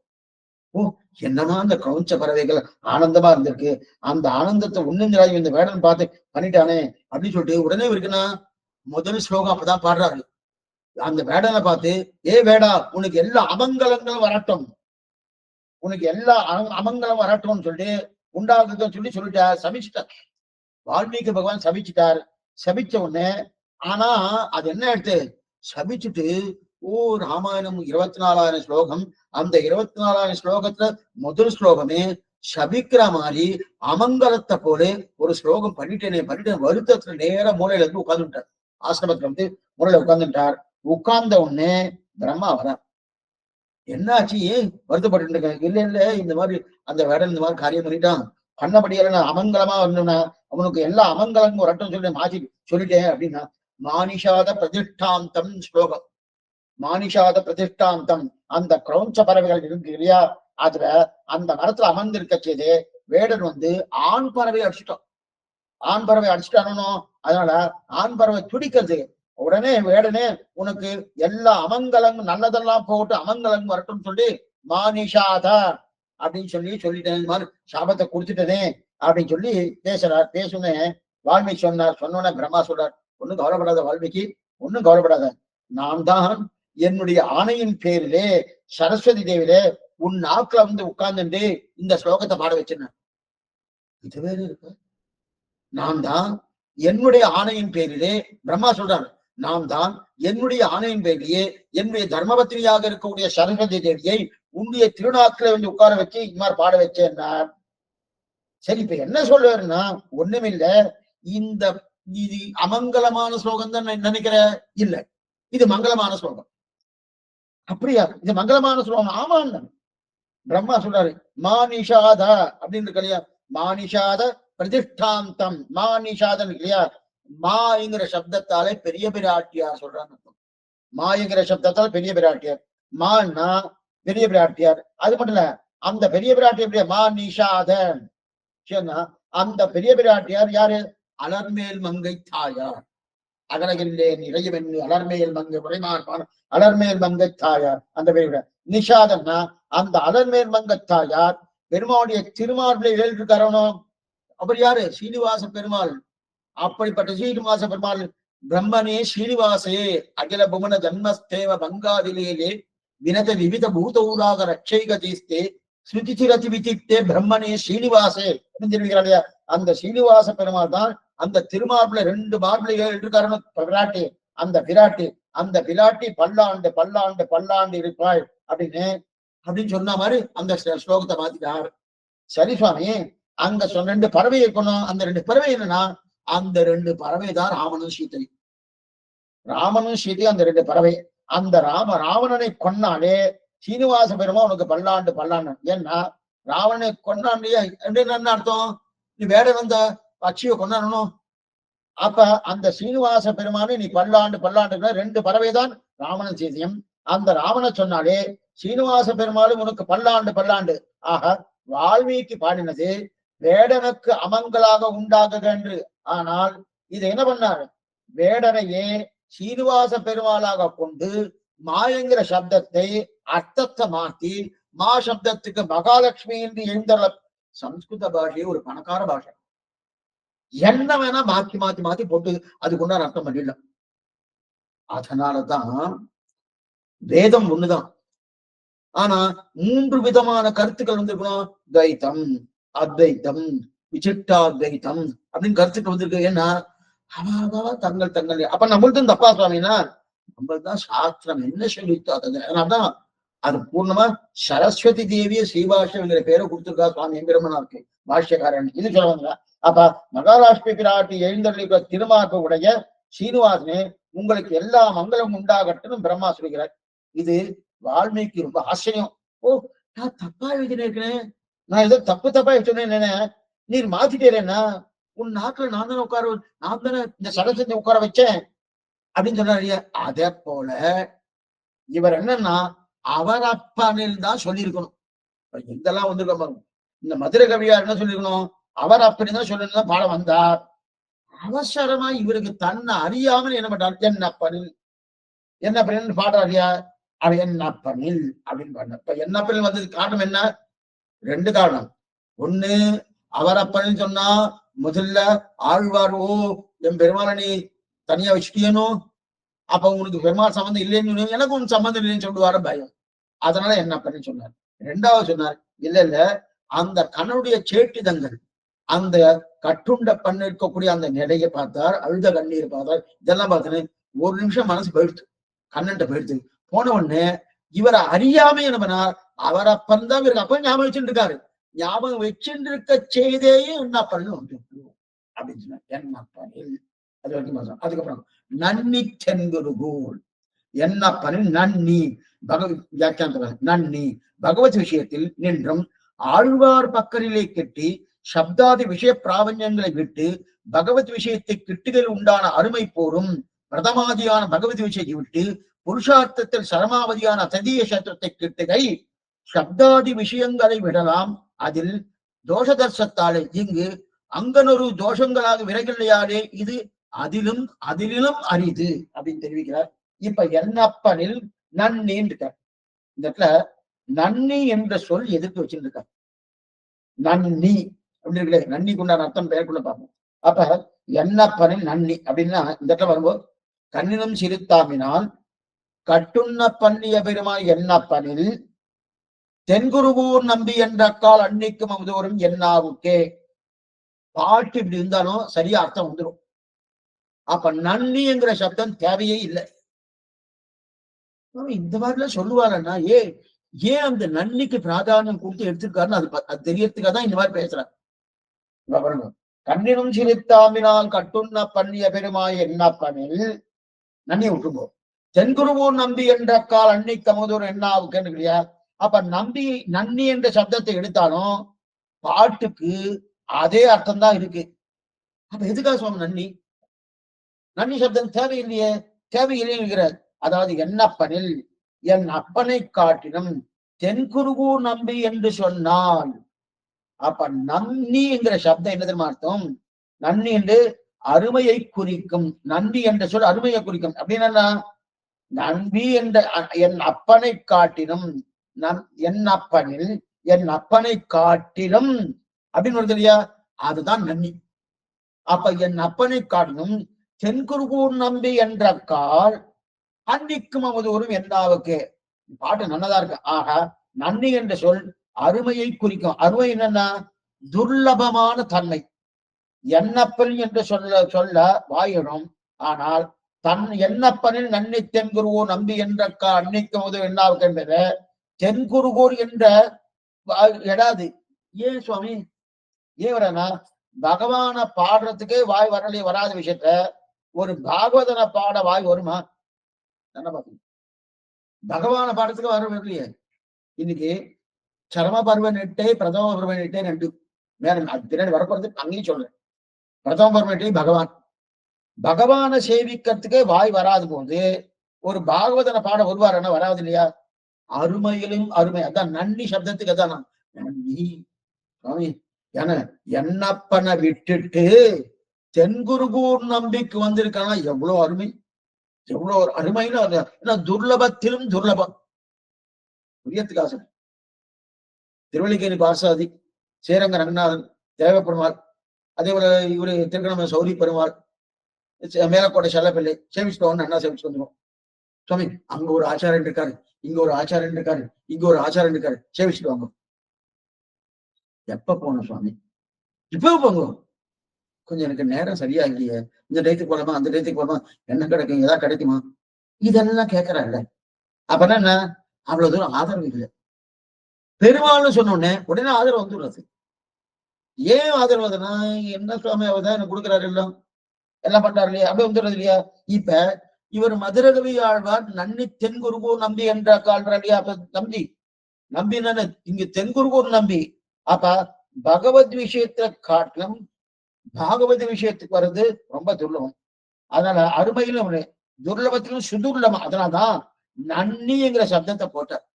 அப்ப என்னன்னா பகவத் விஷயத்திலிருந்து ஆழ்வார்க்கு சொன்னார் இல்லையா, அந்த மாதிரி ஆழ்வார்கள் அடைவது துர்லபம். ஏன்னா சுலபத்தில் பகவானை விட்டு விட்டு ஆழ்வார்கள் வரமாட்டா சாதாரணம். பகவானை விட்டுட்டு ஆழ்வாட்ட வர முடியும்னா வரவே முடியும். சாமானியம் வரமாட்டான், எங்கேயுமே வரமாட்டான். நீங்க நீங்க எங்க வேணா உங்க பெருமாள் உள்ள பரிச்சம் இல்ல, பெருமாள் இருக்காரான்னா எங்க ஆழ்வார் ஆச்சாரியர் இருக்கா, அவரை தான் முதல்ல சேவிக்கணும். ரொம்ப துர்லபம் தான். ஒண்ணு வேணாம். இன்னைக்கு ஸ்ரீரங்கத்திலேயே சில ஆச்சார புருஷாலாம் இருக்கா. நேர அந்த ரங்கரங்க மண்டபத்துக்குள்ள போக, அவளுக்கு உள்ள போனோன்னு நேர திருப்பானாவில சன்னதி தாண்டன்னு வலது பக்கம் போவா. நேரா போலாம், நேரா போக மாட்டா. இடது பக்கம் போக மாட்டா, வலது பக்கம் திரும்புவா. வலது பக்கம் திரும்பினோடனே அங்க எம்பெருமானார் சன்னதி இருக்கும். போவா, தீர்த்தம் வாங்கிடுவா, 2 பிரதட்சணம் பண்ணுவா, சேவிச்சுக்குவா, நேரம் மறுபடியும் தன்னுடைய திருமாலுக்கு வந்துடுவா. பின்னாடி தாயார் சன்னதி இருக்கு, இந்த பக்கம் சக்கரத்தாழ சன்னதி இருக்கு, நம்பெருமாள் சன்னதி, அவ கண்ணையே தெரியாது. சரி, இந்த மாதிரி எத்தனை பேர் இருப்பா? ஓரூரும் உண்டாது, ஒருத்தர் 2 பேர் தான் இருப்பா. அப்ப மிச்ச பேர்லாம் பெருமாள் தாயார், தாயார் கூட அப்பதான் முதல்ல பெருமாள் தான். பெருமாள் சன்னதி வீடா, சக்கரத்தாழ போயிடுவா. ஏன் சுவாமி ஏனோ கொடுக்குறவர். அதுவும் இந்த பரீட்சைக்கு நேரம் வந்துட்டு வச்சுக்கேன், இந்த குழந்தைகள் இருக்கா வருங்க, அந்த பரீட்சை எழுதுற பசங்கள்லாம் அப்படியே ஒரு சுத்து சக்கரத்தாழ சுத்தம் போட்டுருக்கு. அந்த மாதிரி பிரதட்சணம் 2 இருப்பா. நீங்க பாக்கலாம், அதெல்லாம் பரீட்சை நேரத்தில் அந்த மார்ச் ஏப்ரல் வந்துட்டு வச்சுக்கேன், விட்டு விட்டு விட்டு பிரதட்சணம் மட்டும் இருக்கட்டும். இது நல்ல விஷயம் தான், எதுக்கு சொல்ல வந்தேன்னா, அப்ப பகவானை சேவிக்கிறதுக்கு மனசு வருது, எல்லாம் செய்வார். ஆழ்வார் ஆச்சாரிகள் சேவிக்கிற மாதிரி ஒருன்னா எத்தனை பேர் சுவாமி சேவிக்கிறார்? ஒண்ணு வேண்டாம், இப்ப நாமளே போறோம் போயிட்டு இருக்கச்சு, அங்க ஆழ்வார் சன்னதி இருக்கு, பெரியவார் சன்னதி, தாயார் சன்னதி எத்தமா இருக்கு, எத்தனை பேர் சேவிச்சிருக்காங்க? எத்தனை பேர் சுவாமி சேவிக்க? பெரியவாச்சாரோட சன்னதி அங்கதான் இருக்கு. எத்தனை பேர் சேவிக்கிறார்? திருலோகா சன்னதி எங்க இருக்கு? ஆழ்வார் சன்னதி எங்க இருக்கு? எங்கேயா கேட்டுட்டு போறோம்னா பெருமாள் சன்னதி அதான் சுவாமி இருக்கேன்னு போறோமோ. ஏன் ஆழ்வார்னா அது 2ஆம் பட்சம் தானே. அந்த மாதிரி அடையிறது துர்லபத்திலும் துர்லபம், சுலபத்துல அதனால்தான் துர்லபத்திலும் துர்லபம் என்பதுனால்தான் நன்னி நன்னி சப்த கண்ணினும் சிறுத்தாம்பினால் கட்டுண்ண பண்ணிய பெருமானே எண்ணப்பனில் நன்னி துர்லபத்திலும். அப்பனா கண்ணனை விட்டுட்டு ஆழ்வார்ட்ட வரணும். இந்த இடத்துல பாருங்க, கண்ணனையே நம்ம எப்படி சேவிக்கிறோம்? சப்தஸ்பரிச ரூபரச கந்தங்கள், அப்படின்னா விஷயாந்தரங்கள், கண்டு கேட்டு உற்று மோந்து உண்டு உழலும் திருவடி அறவில்லா சிற்றம்னு அந்த விஷயாந்தர வண்டி இருக்கிறோமோனோ, என்ன தேவையில்லாத விஷயங்கள் அதுல வண்டி இருக்கிறோம். அந்த வண்டி இருக்கிறதுலயே அப்படின்னு என்ன சொல்றாரு, என்ன அங்கெல்லாம் போயிட்டு இருக்க, அதெல்லாம் ரொம்ப மோசமாச்சு, அதான் நல்லது இல்லையே, அதெல்லாம் தீயதாச்சே அப்படின்னு சொல்லி யாரும் 4 பாவதான் உபதேசம் பண்ணுவா. ஏன் அங்க இடத்துக்கெல்லாம் போறேன், தீய இடமாச்சே, இந்த இடத்துக்கு போக, அதெல்லாம் விட்டுடுவோம், விட்டுட்டு பெருமாள்கிட்ட வாங்கோ அப்படின்னு உபதேசம் பண்ணுவா. இதெல்லாம் நமக்கு ஏன் அந்த இடம் அதெல்லாம் விட்டுருங்கோ அப்படின்னு. இப்ப அதெல்லாம் சொன்னவனே, ஆமா சுவாமி அந்த இடத்துல போயிருக்கப்படாது, தப்புதான், நான் போயிட்டு அனுபவிச்சிட்டேன், வேண்டாம் இனிமே அந்த கட்டத்தை பட போறது, நேரா அதை விட்டுட்டேன். நீர் நுமதி என்று வேர் முதல் பாய்த்து இலசேர்மின் உயிர்க்கு அந்த நேர்மையை எல்லாத்தையும் விட்டுட்டேன், பகவான்கிட்ட வந்துட்டேன். வந்தாச்சு, வந்தாச்சு. இப்ப பகவானை விட்டுட்டு நம்மாழ்வார்ட்ட வரணும். அப்ப இவர்கிட்ட ஏதாவது குறை சொல்லணும். பகவான்கிட்ட இந்த குறை இருக்கு, அந்த குறைக்காக நான் நம்மாழ்வார்ட்ட வந்தேன்னு சொல்லணும். நம்ம பகவான்கிட்ட போனதுக்கு என்ன குறை சொன்னோம்? இந்த லோகமே குறையாச்சு, விஷயாந்தரங்கள் குறை, எங்கெங்கயோ சுற்றின்னு இருக்கோம், தேவையில்லாத பண்ணிட்டு இருக்கோம், சப்தஸ்பர்ச ரூபர சசங்கத்தை அனுபவிக்கிறோம், அதெல்லாம் கூடாது துர்லபம், அது மேல அல்பம் அஸ்திரம்னு சொல்லி அந்த தோஷத்தை சொல்லி பகவான்கிட்ட வர சொன்னோம். இப்ப பகவான்கிட்ட என்ன சுவாமி தோஷம் இருக்கு? இப்ப அவரை தள்ளிட்டு நம்மாழ்வார்ட்ட வரணும், அப்பன்னா ஆச்சாரன்ட்டு வரணும். என்ன தோஷம் சொல்றது? இல்லையே சுவாமி, அவர் என்னோ கொடுக்குறான்னு கொடுக்கலையே, ஏதாவது ஒரு தோஷம் சொல்லணும். மற்ற விஷயத்துல விஷயாந்தரம் இருக்கு அப்படின்னா தோஷம் தானே. ஆனா என்ன சொல்லி புரிய வைக்கிறது? மதுரை சொல்றாரு, நான் எங்க நம்மாழ்வார்ட்ட வந்தேன்னா கண்ணன்ட்டு ஏதோ குற்றம் இருக்கு, அதனால கண்ணனை விட்டேன், நான் நம்மாழ்வார்ட்ட வந்தேன் அப்படின்னு சொன்னமோனோ, நான் என்ன சொல்றது? நான் என்ன சொல்லி உங்களுக்கு புரிய வைக்கிறது என்ன மதுரை ஆழ்வார்ட்ட தெரிவிக்கிறார். ஆக பகவான்கிட்ட வருவதற்கு லோகத்தில் இருக்க தோஷத்தை காட்டி இழுக்கலாம், இதெல்லாம் தோஷம் இழுக்கலாம். ஆனா பகவானை தாண்டி ஆழ்வார் ஈடுபடுத்தணும்னா எந்த தோஷத்தை காட்டணும்? என்ன தோஷம் இருக்கு? பகவான்கிட்ட ஏதாவது தோஷம் இருக்கா? இப்பதானே பார்த்தோம், அவாப்த சமஸ்த காமன் அகிலேய பிரத்யேகன் சமஸ்த கல்யாண குணாத்மகன், எல்லா குற்றங்களுக்கும் எதிர்த்தட்டாக இருப்பவன் பகவான். அப்படின்னா குற்றமே இல்லைன்னு அர்த்தம். ஏதாவது ஒரு குற்றம் சொல்லாமா சுவாமி? ஒண்ணும் சொல்ல முடியாது. அப்படிங்கிறது எதை காட்ட? ஒரே தோஷம். என்ன தோஷம்னா கேள்வி கேட்க முடியாது. இது ஒண்ணுதான் அவருக்கு தோஷம். கேள்வி கேட்க முடியாது அப்படின்னு என்ன சுவாமி? சுவாதந்திரியம். நான் அவர் வைக்கதான் சட்டம். அவர் இஷ்டம். சுவாதந்திரம் இல்லையா? அந்த சுவாதந்திரம் இருந்தாலே நான் எப்படி பத்தின்னு மோட்சம் போகும்? ஏன் சுவாதந்திரம் மோட்சம் கொடுக்க மாட்டாரா? அந்த சுவாதந்திரம் தான் மோட்சம் கொடுக்கும். அதே சுவாதந்திரம் தான் என்ன சம்சாரத்திலையும் தள்ளும். சரி என்னவா சுவாமி? ஏன்னா அவர் நன்னா பண்ணியிருக்கார். நான் ஒண்ணுமே பண்ணல. என்கிட்ட ஒண்ணுமே இல்லை. எனக்கு மோட்சம் கொடுக்கறது அதே சுவாதந்திரம் தான். அதே நான் பெரிய வித்வானா இருந்தேன். அகங்காரத்தோடு இருந்தேன். அந்த மோட்சம் கொடுக்க மாட்டேன்னு சொல்றது அதே சுவாதந்திரம் தான். ரெண்டு இருக்கு இல்லையா? அப்ப அவர் நம்பறதுக்கு கஷ்டமா இருக்கு. அப்ப பந்தம் என்ன, மோட்சம் என்ன, ரெண்டுக்கும் காரணம் பகவான். என்னை சம்சாரத்துல தலைப்படுத்துவதற்கு காரணம் பகவான். என்னை மோட்சம் அழைத்துக் கொண்டு போவதற்கு காரணம் பகவான். ஆனா நம்மாழ்வார் மோட்சத்துக்கு மட்டுமே காரணம் இருப்பார். சம்சாரத்துக்கு அவர் காரணம் அல்ல. இதுதான் இது தோஷமா? இது என்னன்னு சொல்லலாம். சரி பகவான் இது பண்ணலாமா? என்ன பண்ண மாட்டார். பண்ணியாச்சுன்னா அப்ப அவர் கர்மா பார்க்கணும் பண்ணும். நான் பண்ண கர்மா வேலை. அந்த புண்ணிய பாகங்கள் பார்க்கணும் பண்ணும். புண்ணிய பாகங்கள் பார்க்கலன்னா எல்லாரும் எல்லீரும் வீடு வெட்டா உலகில் எண்ணி எல்லாரும் மோட்சத்துக்கு வர ஆரம்பிச்சிருவார். அதனால அவர் அது ஏன் அவர் சுதந்திரன். அவருடைய விருப்பப்படி தானே பண்ணணும். அதனால அப்ப என்ன வருது? இவரு ஆழ்வார் மோட்சத்துக்கு காரணமா இருக்கா இல்லையா? சுதந்திரனை பட்டினா சந்தேகம் வந்துடும். என்ன சந்தேகம் வரும்? சுவாமி பட்டினா சந்தேகம். என்ன சுவாமி சந்தேகம்? எப்ப கொடுப்பாரு, என்னவா கொடுப்பாரு, எப்படி கொடுப்பாரு? திடீர்னு கைகேயிக்கு மோட்சம் கொடுத்துட்டார். கைகேயி மோட்சத்துக்கு போட்டுட்டார். தசரத சக்கரத்தை உனக்கு மோட்சம் கிடையாதுன்ற நியாயமா பாருங்க. ஏதாவது சிசுபாலனுக்கு மோட்சம் கொடுத்துருக்காரு. 100 தப்பு சொல்லியிருக்கோம். சுவாமி நான் ஒரு தப்பு சொல்றேன் சுவாமி, நீங்க மோட்சம் கொடுத்துருவாரு. நான் கொடுக்க மாட்டேன். அது சிசுபாலன் தான் கொடுப்பார். அப்ப என்ன சுவாமி கொஞ்சம் நமக்கு அது மாதிரி ஒரு சந்தேகம் வந்துருது இல்லையா? நம்பிக்கை எழுந்து போறோமோ எதனால? சுவாதந்திரியம். அந்த சுவாதந்திரியம் இருக்கபடியா சந்தேகம் வந்துருது. சரி அந்த சுவாதந்திரியம் ஆச்சாரியன் கிடையாதா? இல்லையே, பரதந்திரன். ஆச்சாரியன் தன்னாச்சாரியனுக்கு பரதந்திரன். இப்ப பகவான் யாருக்கு பரதந்திரனா இருப்பார்? அவருக்கு யாரா மேம்பட்டவா இருந்தா அவர் பரதந்திரனா இருக்கலாம். இல்லையே, இப்பதானே பார்த்தோம். சமமானவன் கிடையாது, மேம்பட்டவன் கிடையாது. நான் அகமேவ பரந்தத்துவம் இருக்கணும். அந்த சுவாதந்திரம் இருக்கிற சரி சுவாமி பெருமாள் சுதந்திரனா? அது நியாயம் தானா? நியாயம் தானே. அது மாதிரி தோஷம்னு சொல்றேன் சுவாமி. அது ரொம்ப சுருக்கமா சொல்றேன். எல்லாமே ஸ்ரீவச்சன பூஷன் எடுத்திருக்கார். எல்லாமே ஸ்ரீவச்சன பூஷன் எடுத்திருக்கார். சுருக்கமா பார்ப்போம். அதை போய் தோஷம்னு சொல்றேன்னா பெருமாளுக்கு சுவாதந்திரம் குற்றமா? என்ன குற்றமே இல்லைங்க. ஆனா ஏன் குற்றம்? ஏன் குற்றம்னா என் குற்றம் பெருமாள் கண்ணில் படுறது. அவருக்கு சுவாதந்திரம் குற்றம் இல்லை. கொஞ்சம் நல்லா புரிஞ்சுக்கோ. அவருக்கு சுவாதந்திரம் குற்றமே இல்லை. அவரு சுவாதந்திரம் இருக்கிறபடியாலே நான் குற்றம் பண்ணிருக்கணும்னா அந்த குற்றம் நன்னா கண்ணில் படுறது. ஓ இதற்கு இத்தனை குற்றம் பண்ணியிருக்கானு படுறது. அந்த அதே பரதந்திரம் தான் குற்றம் படாது, கண்ணில் படாது. அது கண்ணில் தெரியவே தெரியாது. சுவாதந்திரம் கண்ணில் படுறது. அதனால பரதந்திரனை பாட்டினா அதை குற்றம் படாது, சுலபமா இருக்கு. பகவத் விஷயம் விட்டுட்டு பாகவத விஷயத்துக்கு வருகை என்பது துர்லபம். துர்லபத்திலிருந்து இருக்கும். ஆப்ப பிரதம பருவம் என்பது பகவான்.